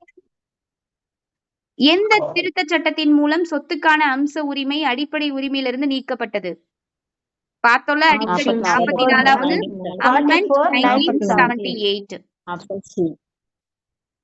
அடுத்து கவனிங்க, கீழ்கண்ட கூற்றில் எது சரியானது? ஃபர்ஸ்ட், போர் காரணமாக தேசிய அவசர நிலை பிரகடனத்தின் போது பிரிவு 19 இடைநீக்கம் செய்யப்படலாம். ஆப்ஷன் பி, வெளிப்புற ஆக்கிரமிப்பின் அடிப்படையில் தேசிய அவசர நிலை பிரகடனத்தின் போது பிரிவு 19 இடைநிறுத்த முடியாது. ஆப்ஷன் சி, ஆயுதமேந்திய கிளர்ச்சியின் அடிப்படையில் தேசிய அவசர நிலை பிரகடனத்தின் போது பிரிவு 19 இடைநீக்கம் செய்யப்படலாம். ஆப்ஷன் டி, நிதி நெருக்கடியின் போது பிரிவு 19 இடைநீக்கம் செய்யப்படலாம். என்ன வரும்? Option A. Very good. போர் காரணமா தேசிய அவசர நிலை பிரகடனத்தின் போது பிரிவு 19 இடைநீக்கம் செய்யலாம். ஆனா ஒண்ணு படிச்சிருப்போம், ஞாபகம் இருக்கா? எந்த பிரிவை மட்டும் நீக்கவே முடியாது? என்னது? 2021 2021 வெரி குட். எத்தனை உரிமைகளுக்கு பிரிவு 19 உத்தரவாதத்தை வழங்குகிறது? Option A 6 ma'am. 5. Option A 5. அடுத்து கவனிங்க. கொத்தடிமை உழைப்பை பற்றி பேசக்கூடிய பிரிவு எது? கட்டுரைனா பிரிவுன்னு கேக்குறாங்கன்னு அர்த்தம். பி பி பிரிவு 23. அடுத்து பேரமைப்பு கூட்டாட்சி இந்த மேற்கோள் வந்து யாரால காட்டப்பட்டிருக்கோம்? Option B Morris Jones. Very good. பாக்ஸ்ல கொடுத்திருப்பாங்க. அடுத்து கவனிங்க. இந்திய அரசாங்கம் எந்த வருஷம் குழந்தை தொழிலாளர் முறையை தடை செஞ்சது? ஆப்ஷன் சி 2002ல. முதலாவது பின்தங்கிய வர்க்க கமிஷனின் தலைவர் யாரு? ஆப்ஷன் டி காக்கா கலேல்கர். நம்ம பார்த்திருப்போமா? என்னன்னு பார்த்திருப்போம். பின்தங்கிய வர்க்க கமிஷன்னா நாம பார்த்தது முதல் பிற்படுத்தப்பட்டோர் ஆணையம் அப்படின்னு பார்த்திருப்போம். காக்கா கலேல்கர் ஆணையம். இது ரொம்ப ரொம்ப இம்பார்ட்டன்ட். அடுத்து கவனிங்க. கீழ்கண்டவற்றில் எது வந்து உரிமை கிடையாது? பிரிவு 300A.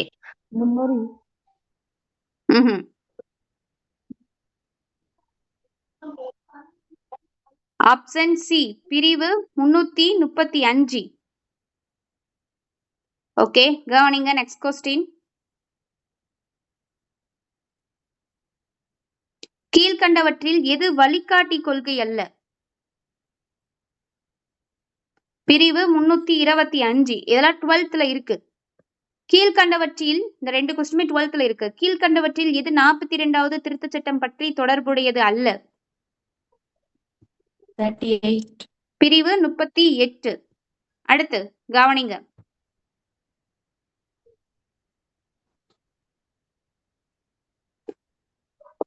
ஆர்டிக்கல் 50. ஆர்டிக்கல் 50க்கானது என்ன? நிர்வாகத்திலிருந்து நீதித்துறையை பிரிப்பது. இது வெரி வெரி இம்பார்ட்டன்ட்.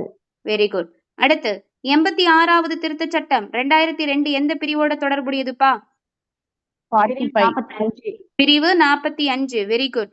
அடுத்து எஸ்சி மற்றும் எஸ்டி பிரிவினருக்கென தனி தேசிய ஆணையம் அமைக்கப்பட்டது. அந்த திருத்தச் சட்டம் 89வது திருத்தச் சட்டம் 2003. சோ பழங்குடியினருக்கு இந்த அமெண்ட்மெண்ட் தான் ஃபுல்லா யூஸ் பண்ணிருப்பாங்க. அடுத்து கவனிங்க. இந்தியாவை தவிர மற்ற அடிப்படை கடமைகளை கொண்ட ஒரே ஜனநாயக அரசியலமைப்பு எது? ஜப்பான். எது? ஜப்பான். அடுத்து கவனிங்க.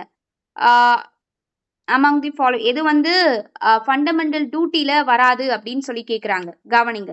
அவ்வாறு அழைக்கப்படும் போது நாட்டை பாதுகாக்க. ஆப்ஷன் பி வரி செலுத்த வேண்டிய கடமை. ஆப்ஷன் சி நாட்டின் ஒருங்கிணைந்த கலாச்சாரத்தின் பாரம்பரியத்தை மதிப்பது மற்றும் பாதுகாத்தல். ஆப்ஷன் டி பொது சொத்துக்களை பாதுகாத்தல் மற்றும் வன்முறையை கைவிடுதல். எது வரும்? அடிப்படை கடமைகள்ல எது கிடையாது இதுல? பி மேம் வரி செலுத்த வேண்டிய கடமை அப்படிங்கிறது இதுல வராது. Very good. அடுத்து கவனிங்க.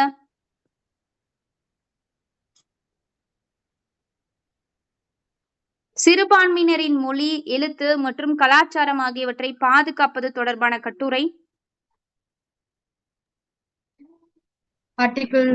பிரிவு 29. அடுத்து கவனிங்க. அடிப்படை உரிமைகள் லட்சியத்தை ஊக்குவிப்பதற்காகவே. எந்த லட்சியத்தை ஊக்குவிக்கிறதுக்காக? சமூக ஜனநாயகம். Option A. அடுத்து குடியுரிமை சட்டம் 1955ல அதாவது குடியுரிமை சட்டம் இந்த 1955 தானே அதுக்கான ஆண்டு. சோ எத்தனை முறை திருத்தப்பட்டிருக்கு? 3 முறை. ஓகே. இதுக்கு வந்து பாத்தீங்க அப்படின்னா ஆப்ஷன் வந்து எல்லாமே வந்து தப்பாதான் இருக்கு. இது கவர்மெண்ட்ல கொடுத்திருக்க கொஸ்டின். இது ஆன்சர் வந்து இது கரெக்டா என்ன வரும்? 9 முறை தான். 9 முறை திருத்திருப்பாங்க மேம். 9 முறை அப்படிங்கறத திருத்திருப்பாங்க. பட் வந்து ஒரு ஆன்சர் கீழே வந்து 6 அப்படிங்கறதையும் வந்து கொடுத்திருக்காங்க. ஓகேங்களா? சோ இத ரெண்டையும் வந்து பாத்துக்கோங்க. பிரிவு 368 கீழ் எத்தனை வகையான திருத்தங்கள் அப்படிங்கிறது வருது?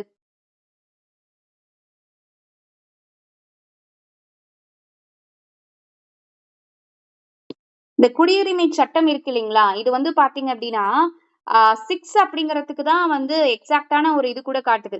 என்னென்ன எந்தெந்த டைம்னா 1955, அடுத்து 1986, 1992, அடுத்து 2003, அடுத்து 2005, அடுத்து வந்து பாத்தீங்கன்னா 2015, அடுத்து 2019. எத்தனை டைம் வருது? 3, 19 5, 6. 9 மேம்.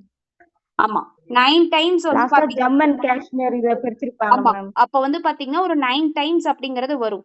சோ அப்போ 9 அப்படிங்கிறது தான் புக்லயுமே வந்து கொடுத்திருப்பாங்க. சோ 9. நெக்ஸ்ட், பிரிவு 368 கீழ் எத்தனை வகையான திருத்தங்கள் வருகின்றன? 368ல ஆப்ஷன் பி 3 வகையான 3 மேம். திருத்தங்கள். அடுத்து, அரசியலமைப்பு திருத்தம் தொடர்பாக பின்வரும் அறிக்கையை கவனிங்கள். நாடாளுமன்றத்தின் இரு அவைகளின் கூட்டமர்வு சாத்தியம். கூற்று 2, ஒரு அமைச்சர் அல்லது தனியார் உறுப்பினர் அறிமுகப்படுத்தலாம். கவனிங்க, நாடாளுமன்றத்தோட இரு அவைகளோட கூட்டமர்வு சாத்தியம்ங்கிறது என்னது? கிடையாது. ஒரு அமைச்சர் அல்லது தனியார் உறுப்பினர் அறிமுகப்படுத்தலாம். கரெக்ட் தான். அப்போ 2 மட்டும் சரி, 1 தவறு அப்படிங்கிறது ஆன்சர். அடுத்து கவனிங்க, செப்பரேஷன் ஆஃப் பவர்ஸ். அடுத்து வந்து கவனிங்க, அதிகார பிரிப்பு எந்த நாட்டில் நடைமுறையில இருக்கு?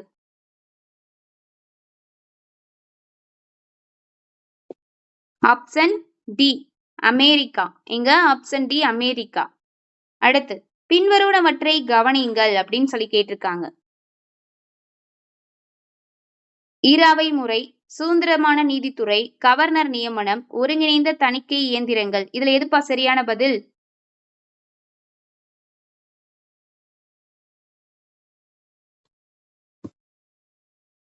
இதுல இரு அவை முறை, சுதந்திரமான நீதித்துறை இது எல்லாமே கூட்டாட்சி அம்சங்கள்ல வரக்கூடியது. அடுத்து கவர்னர் நியமனம், ஒருங்கிணைந்த தணிக்கை இயந்திரங்கள் இதெல்லாம் வந்து பாத்தீங்கன்னா ஒருங்கிணைந்த அம்சங்கள்ல வரும். அப்ப என்ன எடுக்கலாம்? ஆப்ஷன் சி 1, 2 அப்படிங்கிறது கூட்டாட்சி அம்சங்கள் மற்றும் 3, 4ங்கிறது ஒருங்கிணைந்த அம்சங்கள் அப்படின்னு சொல்லி எடுக்கலாம். So answer option C. Next கவனிங்க, இன்னும் நிறைய கொஸ்டின்ஸ் இருக்கு, பார்த்துட்டே போலாம்.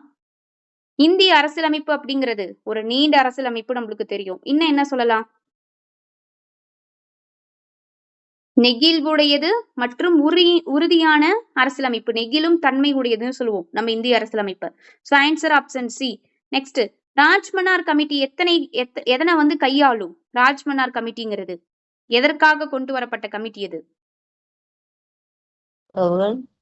மத்திய மாநில உறவுகள். மத்திய மாநில ராஜமன்னார் உறவுகள். குழு அப்படின்னு படிச்சிருப்போம். இந்த பி.வி. ராஜமன்னார் குழுவை நியமிச்சது யாரு? மத்திய அரசா மாநில அரசா?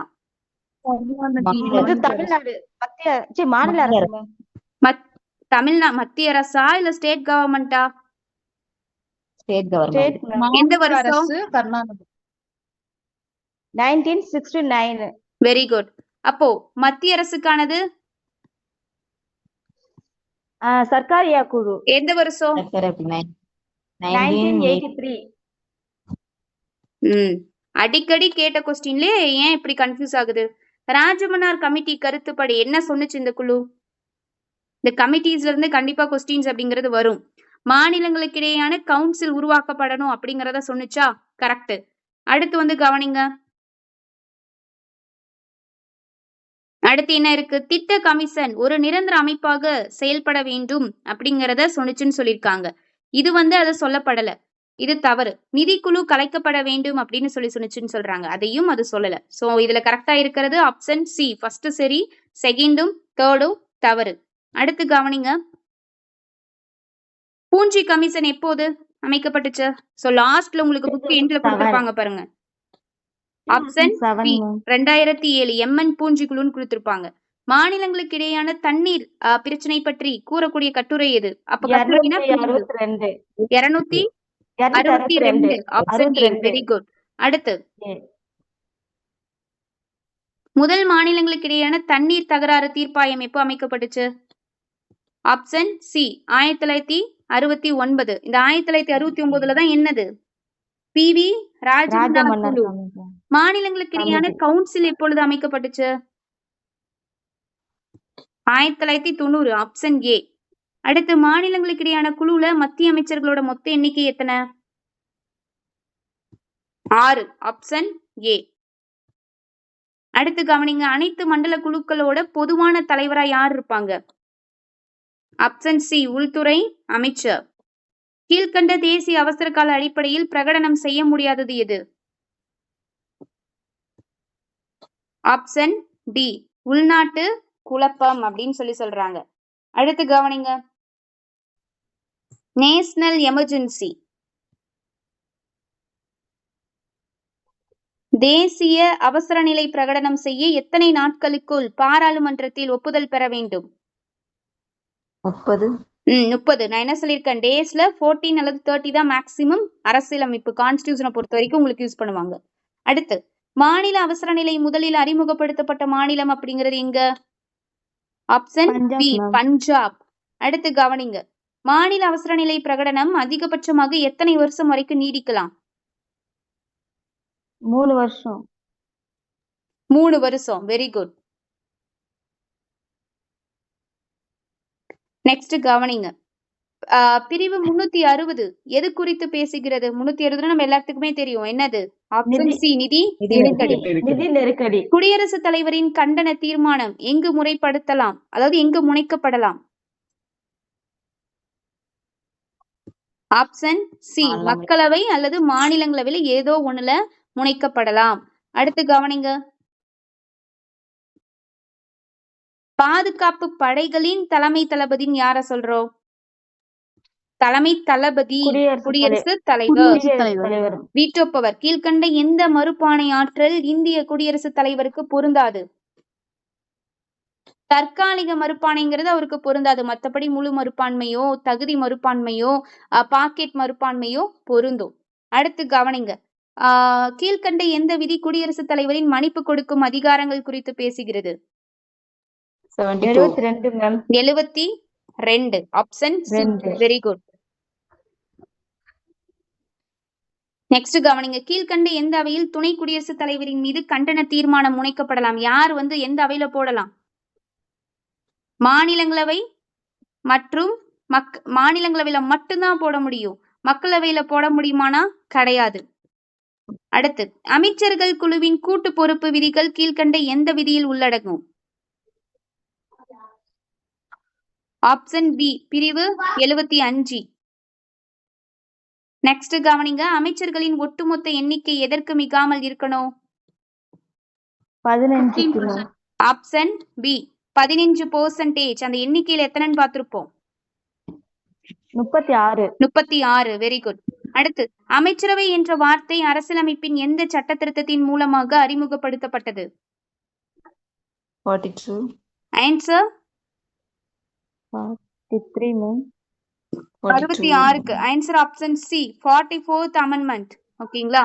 அடுத்து, அமைச்சரவையில் செயல்படும் நாடாளுமன்ற விவகாரத்துறை குழுவின் தலைவர் யாரு? ஆப்ஷன் டி குடியரசுத் தலைவர். நெக்ஸ்ட் கவனிங்க, கீழ்கண்ட எந்த சட்ட திருத்தம் மக்களவையில் இடங்களை 2026 வரை நிலையாக்கியுள்ளது? ஆப்ஷன் சி 84வது திருத்த சட்டம். அடுத்து கவனிங்க, யார் நாடாளுமன்றத்தின் இரு அவைகளின் கூட்டு அமர்வின் போது அதிகாரம் செலுத்துகிறார்? சபாநாயகர். ஆப்ஷன் ஏ சபாநாயகர். Very good. அடுத்து கவனிங்க, முதல் துணை சபாநாயகர் அப்படி இருந்தது யாரு? அனந்த சயனம் ஐயனார். அடுத்து கவனிங்க, சபாநாயகர்.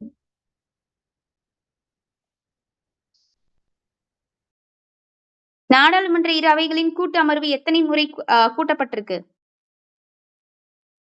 ஆப்ஷன் டி 3 முறை கூட்டப்பட்டிருக்கு. அடுத்து கவனிங்க, மாநில தேர்தல் ஆணையர் யாரால நியமிக்கப்படுறாரு? ஆப்ஷன் டி ஆளுநர்.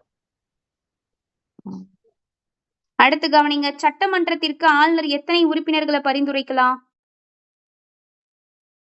1 மேம்.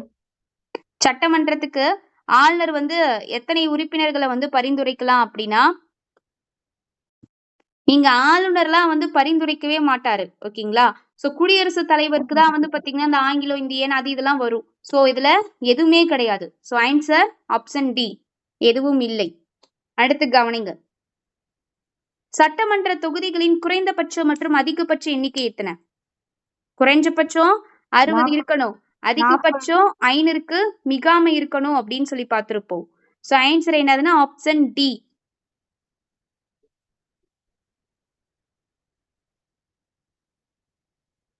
நெக்ஸ்ட் கவனிங்க. 75 பேரவைக்கு ஆளுநரால் நியமனம் செய்யப்பட்ட உறுப்பினர்களோட எண்ணிக்கை என்ன? 6ல 1 பங்கு மொத்த எண்ணிக்கையில வந்து எடுத்துக்குவாங்க. அடுத்து வந்து கவனிங்க. எஞ்சிய அதிகாரங்கள் யாருக்கு அளிக்கப்பட்டிருக்கு? மத்திய அரசு. மத்திய அரசு. Very good. எஞ்சிய அதிகாரம்னாலே மத்திய அரசு. மத்திய மண்டல குழுவின் தலைமையிடம் எங்க இருக்கு? Option D. அலகாபாத்ல இருக்கு.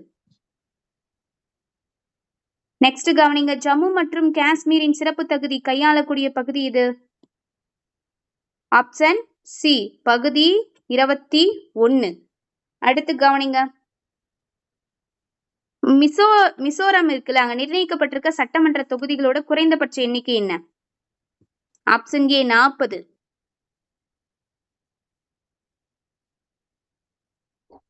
குடியரசுத் தலைவரின் அவசர சட்டம் உருவாக்கும் அதிகாரத்தை பற்றும் கூறக்கூடிய விதி என்ன? 123. Very good. 123. மாநிலங்களுக்கு மக்களவை தொகுதிகளின் ஒதுக்கீட்டை நிறுத்தி வைத்த சட்டம் திருத்தம் எது? Option B. 42வது சட்ட திருத்தம். ஓகேங்களா? அடுத்து வந்து பாத்தீங்க அப்படின்னா இதுக்கான வருஷம் வந்து பாருங்க, உங்களுக்கு தப்பா கொடுத்திருக்காங்க. 42வது சட்ட திருத்தத்துக்கான ஆண்டு 1976. கீழ்கண்ட எந்த குழுவில் சபாநாயகர் தலைமை பொறுப்பு வகிக்க மாட்டார்?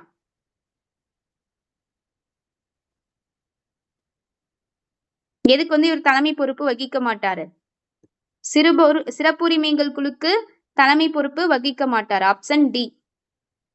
நெக்ஸ்ட் 83 பாருங்க. பின்வரும் அறிக்கைகளில் எது பாராளுமன்ற கூட்டமர்வு குறித்து சரியானது அல்ல அப்படின்னு சொல்லி கேட்டிருக்காங்க.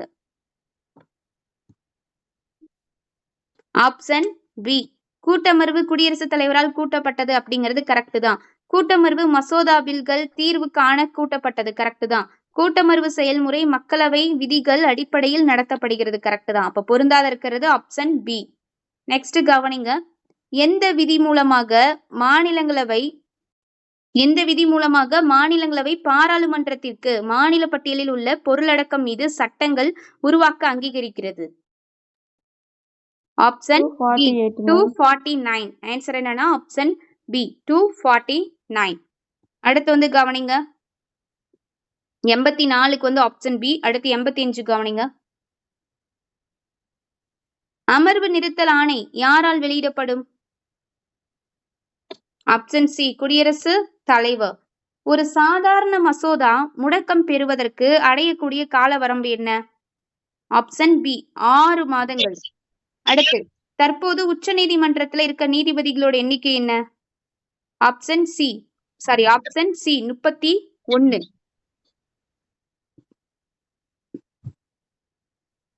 நெக்ஸ்ட் வந்து கவனிங்க. உச்ச நீதிமன்றத்தோட ஆலோசனை அதிகார வரம்ப பத்தி சொல்லியது.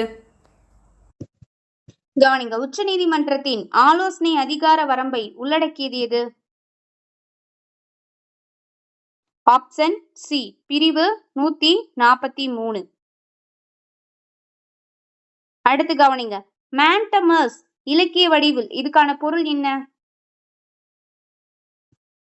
Option B. கட்டளை இட.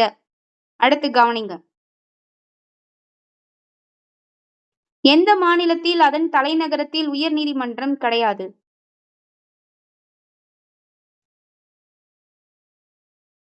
Option A.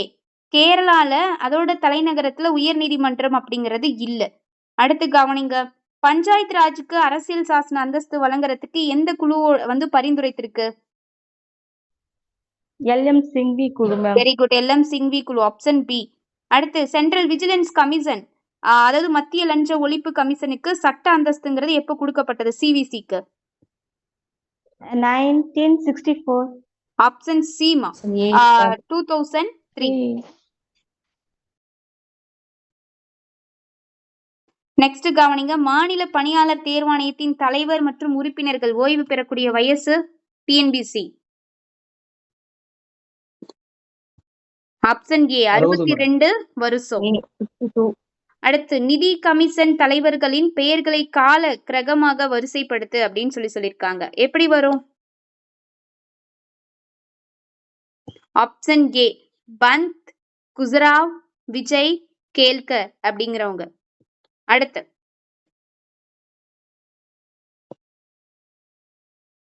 இந்திய சூழலில் கணக்கு கட்டுப்பாட்டு மற்றும் பொது கணக்காய்வாளரின் CAG செயல்பாடுகள் என்ன? கொஞ்சம் ஃபாஸ்டா சொல்லுங்க பார்க்கலாம். ஆப்ஷன் பி பொது கணக்காய்வாளர் மற்றும் கணக்கு கட்டுப்பாடு கிடையாது அப்படின்னு சொல்றாங்க. இந்திய சூழல்ல கணக்கு கட்டுப்பாடு மற்றும் பொது கணக்காய்வாளரோட செயல்பாடுகள் என்ன? பொது கணக்காய்வாளர் மட்டும்தான் இருப்பாங்க, இங்க கணக்கு கட்டுப்பாடுங்கிறது இருக்காது. அடுத்து, எந்த விதி அட்டர்னி ஜெனரல் அலுவலகம் பத்தி சொல்லுது? ஆப்ஷன் சி பிரிவு 76. அடுத்து, பாராளுமன்ற நடவடிக்கைகளில் பங்கு பெற உரிமை பெற்றவர் யாரு? Option D attorney general. அடுத்து கவனிங்க, பின்வரும் எந்த அந்தஸ்தை திட்டக்குழுவின் துணைத் தலைவர் பெறுகிறார்? ஆப்ஷன் பி கேபினட் அமைச்சர். அடுத்து கவனிங்க, தேசிய வளர்ச்சி கவுன்சில் நிறுவப்பட்ட வருஷம் எப்போ? 1952. Option D. 1952 ma'am. Next,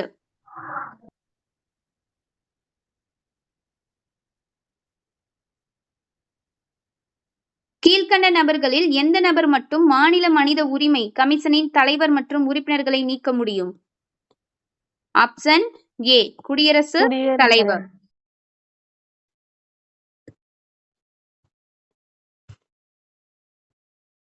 okay, next கவனிங்க, திட்டம் குறித்து சரியான முறையில் வரிசைப்படுத்துக.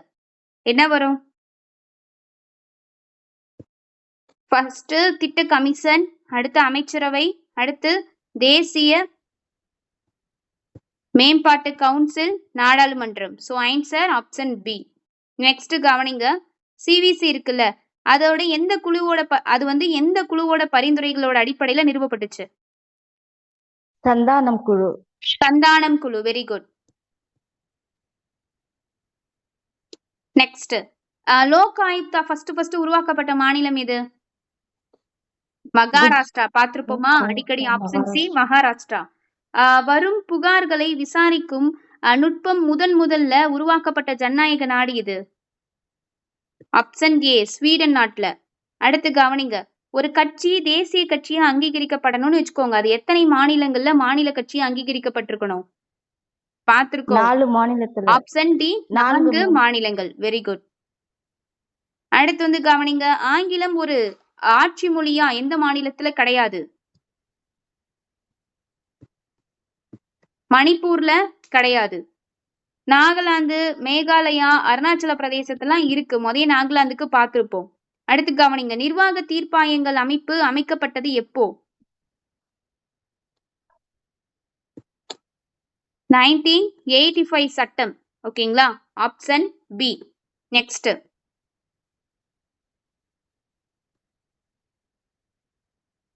எந்த சட்ட திருத்தம் மூலம் கட்சி தாவல் தடை சட்டத்தில் மாற்றம் செய்யப்பட்டது?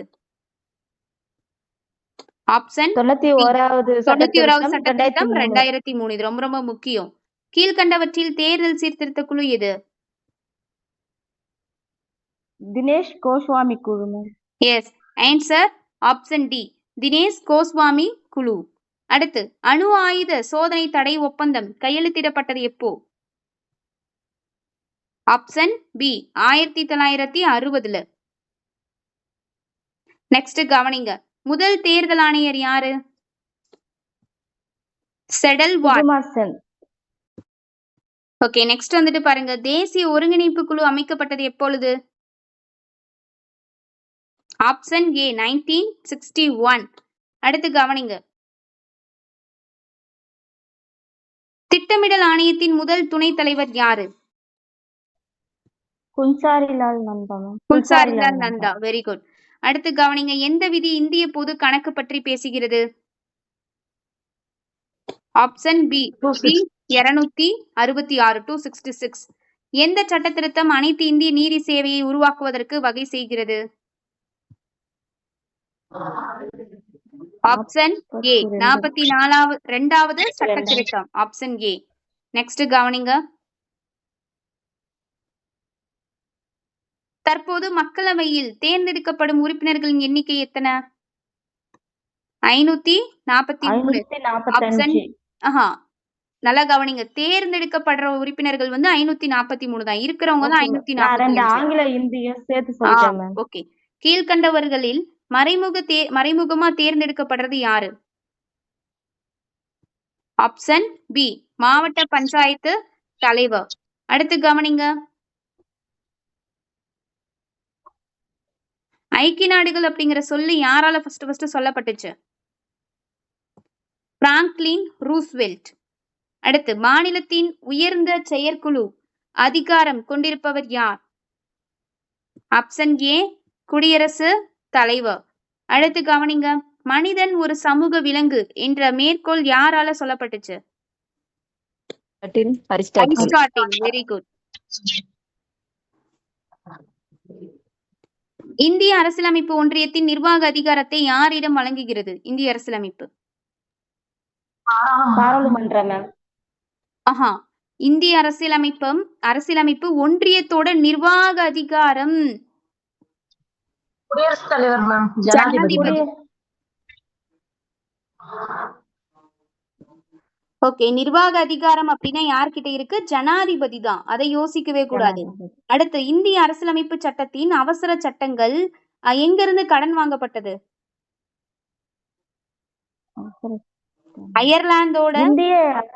அயர்லாந்தோட பிரென்செட் அரசியலமைப்பு, அதாவது சட்டத்தோட அவசர சட்டங்கள் எங்க இருந்து எடுத்தாங்கன்னா அயர்லாந்துல இருந்து தான். ஓகேங்களா, அத வந்து பென்ட்ரிச் அப்படின்னு சொல்லுவாங்க. அடுத்து கவனிங்க, தற்போது சொத்துரிமை அப்படிங்கிறது என்னவா இருக்கு? நம்ம என்ன பார்த்தோம்? அடிப்படை உரிமையில இருந்து வெறும் சட்ட உரிமையா தூக்கி போட்டுட்டாங்க. அடுத்து, நாட்டோட நிர்வாக இயந்திரம் யாருக்கு முழுமையாக பொறுப்பு கூற வேண்டும்? ஆப்ஷன் டி ஜனாதிபதி. அடுத்து, அடிப்படை உரிமைகளை இடைநீக்கம் செய்யக்கூடிய அதிகாரம் யார்கிட்டப்பா இருக்கு? ஜனாதிபதி. ஆப்ஷன் பி ஜனாதிபதி. அரசியலமைப்பு தீர்வுகளுக்கான உரிமை இந்திய குடிமக்களுக்கு எந்த கட்டுரையின் கீழ் உள்ளது? அதாவது எந்த பிரிவு கீழ் இருக்கு?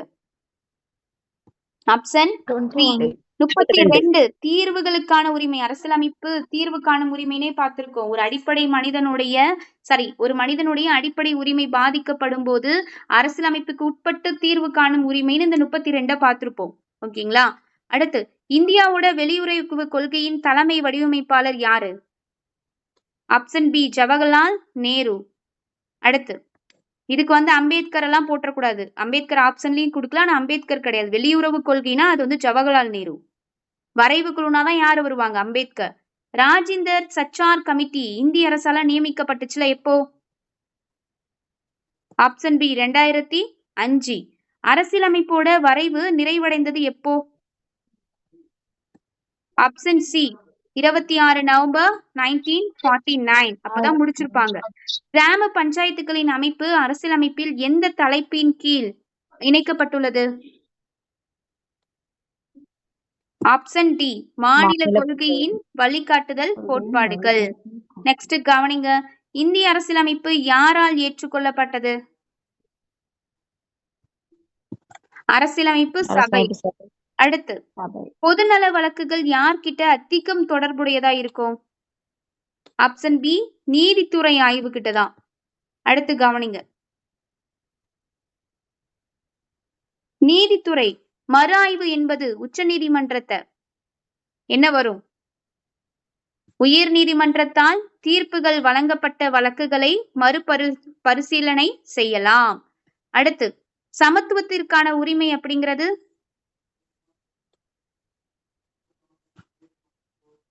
பெண்கள், குழந்தைகள் மற்றும் பிற்படுத்தப்பட்ட வகுப்பினருக்குன்னு சிறப்பு ஏற்பாடுகளை செய்ய மாநிலத்தை அனுமதிக்கிறது அப்படின்னு சொல்றாங்க. ஓகே, சோ இது அரசியலமைப்பு படி. சோ ஆன்சர் ஆப்ஷன் சி, அனைவருக்கும் சம உரிமை.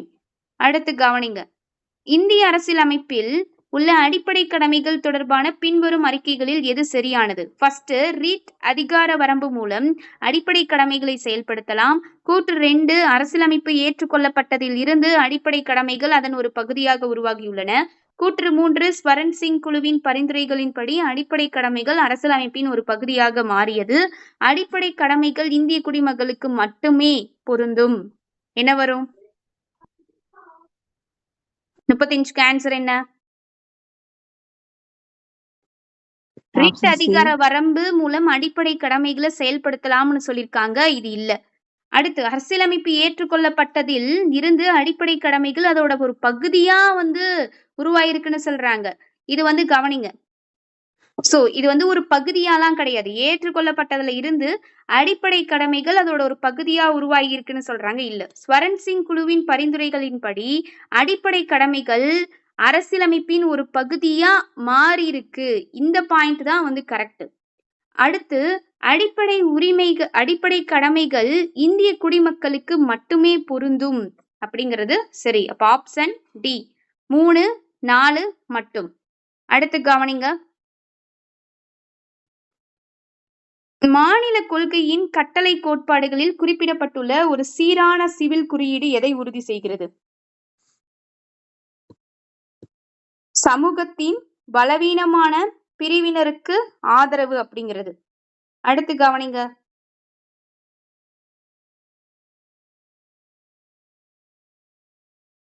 பாராளுமன்றத்தின் இரு அவைகளாலும் நிறைவேற்றப்பட்ட அரசியலமைப்பு திருத்த மசோதா.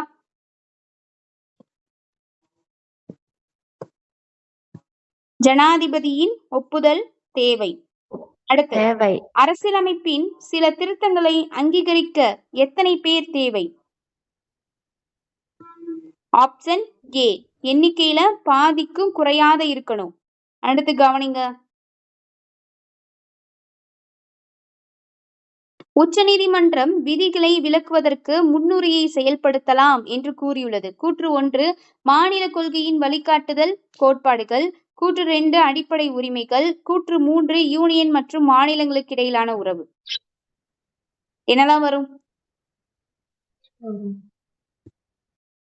Option A, 1, 2. ஓகேங்களா? அடுத்து, இந்திய அரசியலமைப்பில் மாநில கொள்கையின் வழிகாட்டுதல் கோட்பாடுகளை சேர்ப்பதன் நோக்கம் என்ன? சமூக மற்றும் பொருளாதார ஜனநாயகம், அதுக்காக தான். அடுத்து கவனிங்க, எந்த மாநில சட்டசபைக்கு குறைந்தபட்ச பலம் அப்படிங்கிறது இருக்கு? Option C, Karnataka. அடுத்து, பன்மை நிர்வாகத்தின் உதாரணம் எது?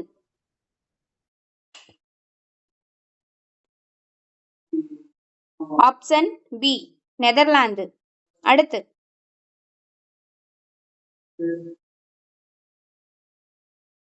சுதந்திரத்திற்கு பிறகு உருவாக்கப்பட்ட மிக மூத்த குடிமை பணி எது? ஆப்ஷன் ஏ, இந்திய சிவில் சர்வீஸ். அடுத்து கவனிங்க, பாரத ரத்னா விருது எந்த வருஷம் நிறுவப்பட்டுச்சு? ஃபர்ஸ்ட் எப்போ ஸ்டார்ட் பண்ணாங்க? 1954. Very good. அடுத்து, சுதந்திர இந்தியாவோட முதல் பெண் கவர்னர் யாரு?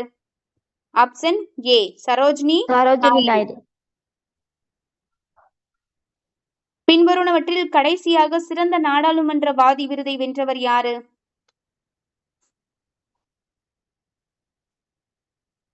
Option D, Sharad Yadav.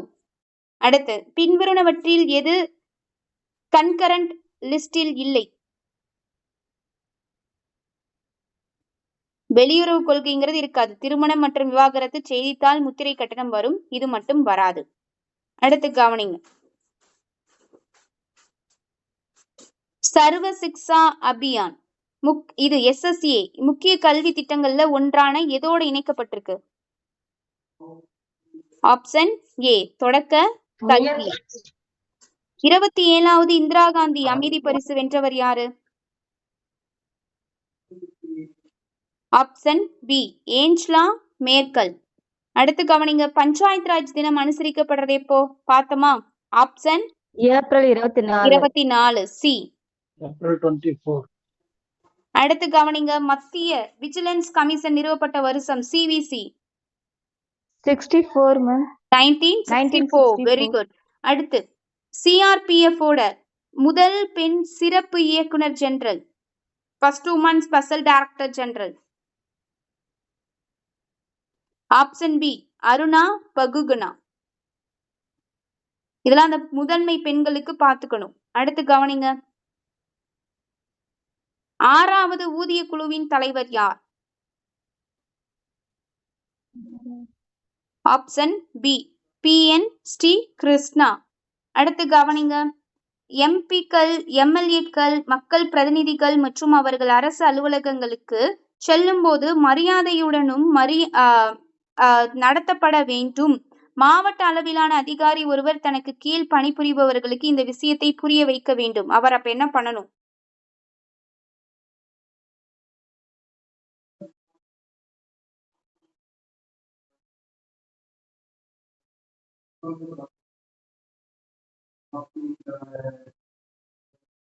Option C ஜனநாயக அமைப்பில் மக்கள் இறையாண்மை கொண்டவர்கள் மற்றும் அவர்களின் பிரதிநிதிகள் சில சிறப்பு பதவிகளை வகிக்கிறார்கள், எனவே மரியாதைக்குரியவர்கள் என்பதை அவர்களுக்கு தெளிவுபடுத்துங்கள் அப்படிங்கிறது.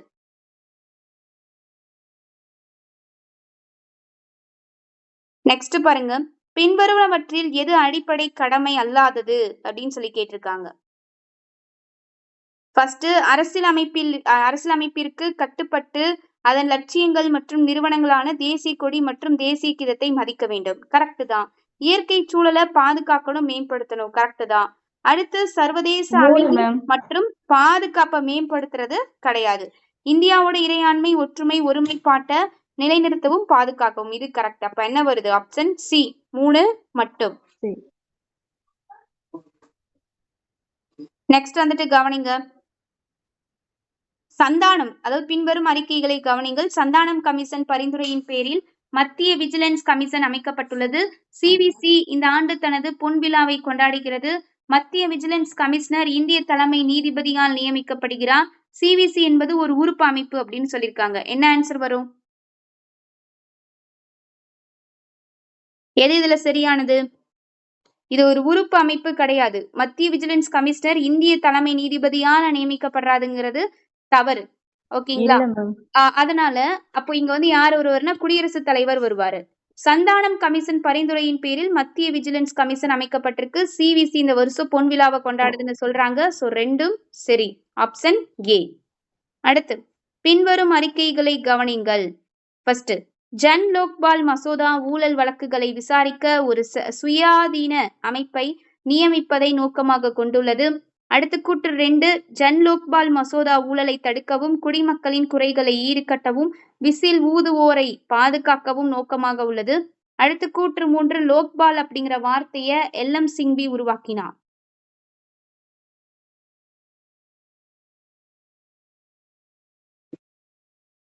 ஆன்சர் என்ன வரும்? அனைத்தும் சரியானதுதான். Option D. பின்வருவனவற்றில் ஓரின சேர்க்கையுடன் தொடர்புடையது எது?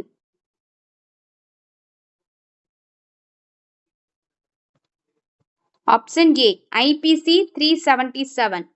அடுத்து கவனிங்க, பட்டியல் 1ஐ பட்டியல் 2உடன் பொருத்தி கீழே கொடுக்கப்பட்டுள்ள குறியீடுகளில் இருந்து பொருத்தமான பதிலை தேர்ந்தெடுக்கவும். தேசிய வளர்ச்சி கவுன்சில் வருஷம் இப்போ 1952.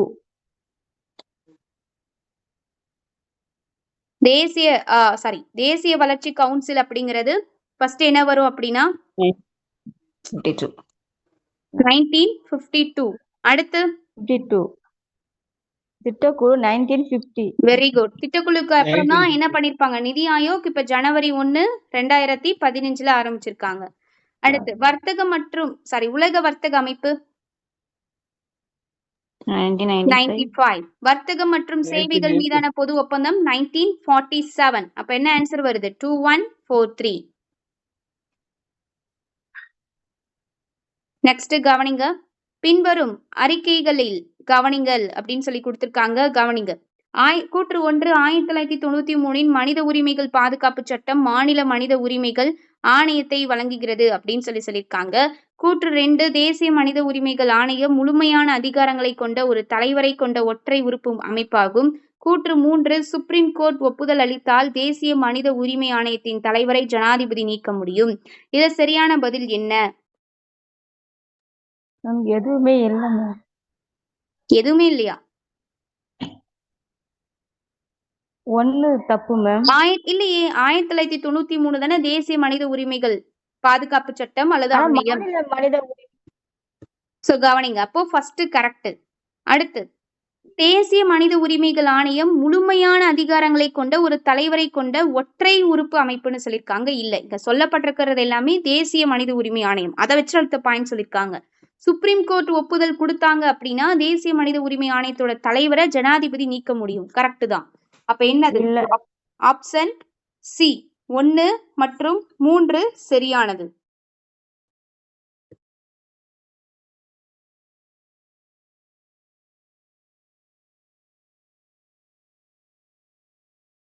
நெக்ஸ்ட் என்ன கொடுத்திருக்காங்க அப்படின்னு பாருங்க. பின்வரும் அறிக்கைகளை கவனிங்கள் அப்படின்னு சொல்லி கொடுத்திருக்காங்க. தேசிய வளர்ச்சி கவுன்சில் ஒரு ஆலோசனை அமைப்பு மட்டுமே. தேசிய வளர்ச்சி கவுன்சில் மத்திய அரசு, மாநில அரசுகள் மற்றும் திட்ட கமிஷனுக்கு இடையே இணைப்பாக செயல்படுகிறது. இதுல சரியான பதில் என்ன அப்படின்னு கேட்டிருக்காங்க. ரெண்டுமே சரி. எஸ், ரெண்டுமே சரி. சரி. அடுத்து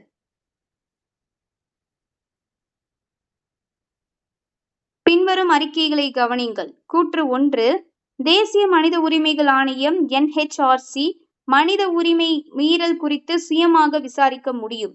கூற்று 2 NHRCக்கு சிவில் நீதிமன்றத்தின் அனைத்து அதிகாரங்களும் உள்ளன. கூற்று 3 ஆயுதப்படைகளின் மனித உரிமை மீறல் தொடர்பாக NHRCக்கு வரையறுக்கப்பட்ட அதிகாரங்கள் உள்ளன. இதுல எது சரியான பதில்?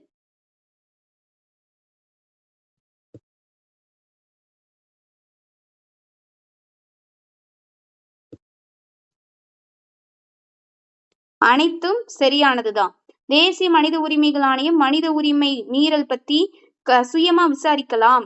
அதே மாதிரி தேசிய மனித உரிமைகள் ஆணையம் சிவில் நீதிமன்றத்தோட அனைத்து அதிகாரங்களும் இருக்கு. அடுத்து ஆயுதப்படைகளின் மனித உரிமை மீறல் தொடர்பாக தேசிய மனித உரிமை ஆணையம் வரையறுக்கப்பட்ட அதிகாரங்கள் இருக்கு அப்படின்னு சொல்லியிருக்காங்க. சோ அனைத்தும் சரிதான். அடுத்து வந்து கவனிங்க, அடிப்படை கடமைகள் என்பவை எந்தெந்த உத்தரவுகள் ஆகும் அப்படின்னு கேட்டிருக்காங்க.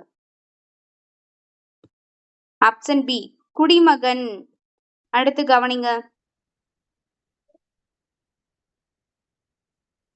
பட்டியல் 1 பட்டியல் 2 பொருத்தி கீழே கொடுக்கப்பட்டுள்ள குறியீடுகளில் இருந்து பொருத்தமான பதிலை தேர்ந்தெடுக்கவும் அப்படின்னு சொல்லியிருக்காங்க. சோ கவனிங்க, என்னெல்லாம் வரும்? இப்ப குழந்தை திருமண தடை சட்டம் அப்படிங்கிறது 1929. அடுத்து பழக்கமான குற்றவாளிகள் சட்டம் 1952. வன்கொடுமைகள் தடுப்பு சட்டம் அப்படிங்கிறது 1989. தேசிய மனித உரிமைகள் ஆணையம் 1993. அப்ப ஆன்சர் என்ன வருது? 2431. அடுத்து கவனிங்க, சுதந்திர இந்தியாவோட முதல் துணை பிரதமர் யாரு?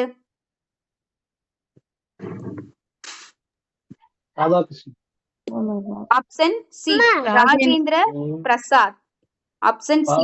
நெக்ஸ்ட் கவனிங்க, 65க்கு முதல் துணை பிரதமர் கேட்டிருக்காங்க. அப்ப யாரு வரும்? Option B Vallabhbhai Patel. அடுத்து வந்து கவனிங்க, பின்வருவனவற்றில் எது சமீபத்திய உச்சநீதிமன்ற தீர்ப்புகளுடன் தொடர்பு படுத்தப்படவில்லை அப்படின்னு கேட்டிருக்காங்க. சமீபத்தில் உச்சநீதிமன்றம் சிறார் வயதை 18ல இருந்து 16ஆ குறைச்சிருக்கு. ஓகே. எம்பிக்கள் MLAக்களோட உறுப்பினர் பதவி கிரிமினல் தண்டனை தேதியில் தகுதி நீக்கம் செய்யப்படும். இது கரெக்ட் தான். அடுத்து வந்து கவனிங்க, அடுத்து என்ன சொல்லியிருக்காங்கன்னு பார்க்கலாம். சமீபத்தில் உச்சநீதிமன்றம் கோவாவின் அனைத்து 49 சுரங்க குத்தகைகளும் ரத்து செய்தது. இதுதான் வந்து தவறானது. அடுத்து பாருங்க, ஜராவா பழங்குடியினரின் வாழ்விடத்திற்குள் சுற்றுலா பயணிகள் நுழைவதை SC தடை செய்கிறது. இது கரெக்ட். அப்போ தவறானது ஆப்ஷன் சி. நெக்ஸ்ட் கவனிங்க, ஊழல் தடுப்பு சட்டத்துடன் தொடர்புடையது பின்வருவனவற்றில் எது சரியானதுன்னு கேட்டிருக்காங்க. அனைத்துமே சரிதான். வருமான வரி சட்டம் 1991, ஊழல் தடுப்பு சட்டம் 1988, பண மோசடி தடுப்பு சட்டம் 2012 தான். சோ மேலே உள்ள அனைத்தும் சரியானது. அடுத்து கவனிங்க. அரசியலமைப்பின் பகுதி 4A-வில் இணைக்கப்பட்டுள்ள அடிப்படை கடமைகள் எப்பொழுது சேர்க்கப்பட்டது? 42 amendment 42th amendment 1976. அடுத்து 76. கவனிங்க. பின்வரும் கூற்றுகளில் எது சரியானது அப்படின்னு சொல்லி கேட்டிருக்காங்க. புஷ்பா கபிலா ஹிங்கோரணி PIL ஓட தாய் அப்படின்னு சொல்லியிருக்காங்க. அடுத்து நீதிபதி VR கிருஷ்ண ஐயர் மற்றும் நீதிபதி PN பசுபதி ஆகியோர் PL-ஐ ஏற்றுக்கொண்ட முதல் நீதிபதிகள். அடுத்து நால்சா சட்ட சேவைகள் அதிகார சபை சட்டம் 1987 உருவாக்கப்பட்டது. PIL-இன் கருத்து அமெரிக்காவில் உருவானது.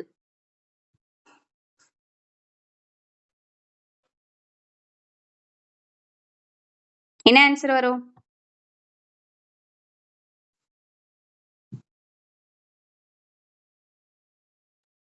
ஆப்ஷன் டி வரும்.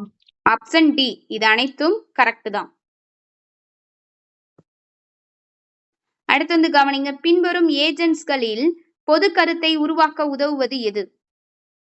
எல்லாமே தான். அச்சு ஊடகம், அரசியல் கட்சிகள், அடுத்து சட்டமன்றம், கல்வி நிறுவனங்கள் எல்லாமே வரும். சோ ஆன்சர் என்னது? 4. அடுத்து கவனிங்க. தேசிய போலீஸ் அகாடமியோட முதல் பெண் தலைவர் யாரு? Option D Aruna Bahuguna.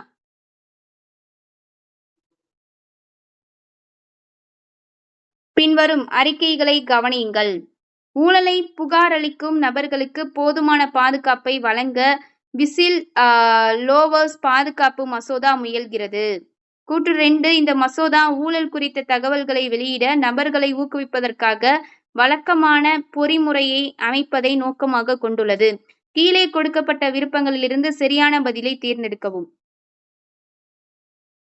ரெண்டுமே சரிதான். ஆப்ஷன் சி 1 மற்றும் 2 சரியானது. அடுத்து கவனிங்க.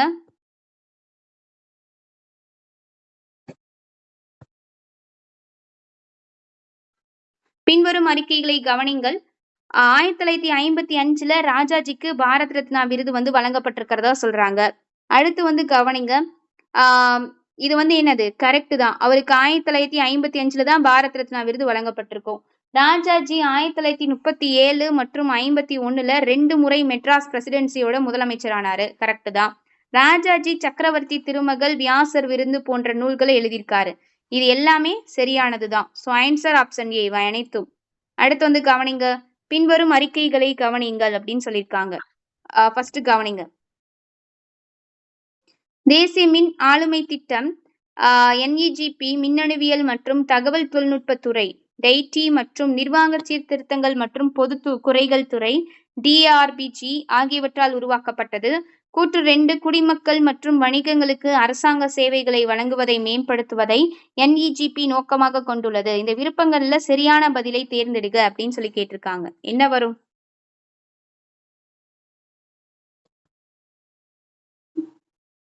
ரெண்டுமே சரியானதா? Actually option C. நெக்ஸ்ட், பின்வரும் அறிக்கைகளை கவனியுங்கள். நிதி ஆயோக் அறிக்கைகள் நிதி ஆயோக் தலைவரால் நாடாளுமன்றத்தில் சமர்ப்பிக்கப்படுகின்றன.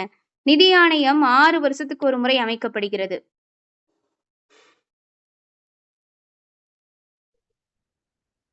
2 தப்பு மேம். 2ம் தப்பு. Very good. இவை எதுவும் இல்லை. ஏன்? நிதி ஆணையம் வந்து 5 வருஷத்துக்கு ஒரு முறை தான் மேம் வெரி குட். அமைக்கிறாங்க. 5 வருஷத்துக்கு ஒருக்கா. அடுத்து அப்புறம் வந்து பிரதமர் தான் மேம் நிதி ஆயோக்குடைய தலைவரா இருப்பாங்க. நாடாளுமன்றத்துல அவங்க சமர்ப்பிக்க மாட்டாங்க. Very good, super. நாம ஆல்ரெடி சொல்லியிருப்போம், நிதி ஆயோக்குக்கு யாரு பிரதமரா இருப்பாங்களோ அவங்க தான் தலைமை தாங்குவாங்க. சோ அப்ப இது ரெண்டிலுமே வந்து தப்பு.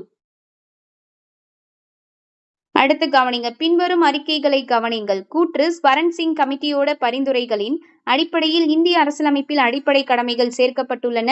காரணம், அடிப்படை உரிமைகள் போன்ற சில அடிப்படை கடமைகளை குடிமக்கள் செய்ய வேண்டும் என்று குழு உணர்ந்தது. என்ன வரும்? ஆப்ஷன் ஏ. 2 உண்மைதான். சரியான விளக்கம் தான். Correct ma'am. பின்வரும் அறிக்கைகளை கவனிங்கள். இது கூற்று காரணம் தான். வனவிலங்கு பாதுகாப்பு சட்டம் 1972 என்பது அடிப்படை கடமைகளை செயல்படுத்துவது தொடர்பான சட்ட ஏற்பாடாகும். அடுத்து கவனிங்க. காரணம், அடிப்படை கடமைகளை செயல்படுத்துவதற்கான சட்ட விதிகள் இருப்பதை வர்மா கமிட்டி அடையாளம் கண்டுள்ளது. இதுக்கும் ஆப்ஷன் ஏ தான். ரெண்டும் சரி, சரியான விளக்கம்.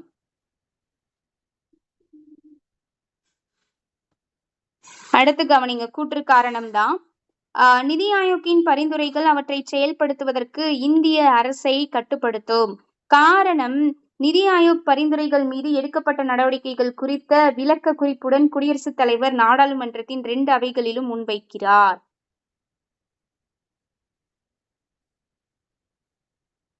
இல்ல, இந்திய அரசை கட்டுப்படுத்தும்னு சொல்லியிருக்காங்கல்ல, இது பாத்தீங்க அப்படின்னா தவறு. அடுத்து கவனிங்க. நிதி ஆயோக் பரிந்துரைகள் மீது எடுக்கப்பட்ட நடவடிக்கைகள் குறித்த விளக்க குறிப்புடன் குடியரசுத் தலைவர் நாடாளுமன்றத்தோட 2 அவைகள்லயும் முன்வைக்கிறார். இது சரிதான். அப்ப என்ன வரும்? ஆப்ஷன் டி, ஏ பொய், ஆர் என்பது உண்மை. நெக்ஸ்ட் கவனிங்க. கூற்று, மத்திய விஜிலன்ஸ் கமிஷன் சிவிசி மத்திய அமைச்சகங்கள் மற்றும் அதன் அதிகாரங்களில் கண்காணிப்பு நிர்வாகத்தை செயல்படுத்துகிறது. காரணம், மத்திய விஜிலன்ஸ் கமிஷன் மத்திய அரசு மற்றும் அதன் அதிகாரிகளுக்கு குறிப்பிடப்படும் இது போன்ற விஷயங்களில் ஆலோசனை வழங்குகிறது. என்ன வரும்? சரிதான் ரெண்டும், ஆனா அதுக்கான சரியான விளக்கம் இல்ல. ஓகே, நெக்ஸ்ட் கவனிங்க.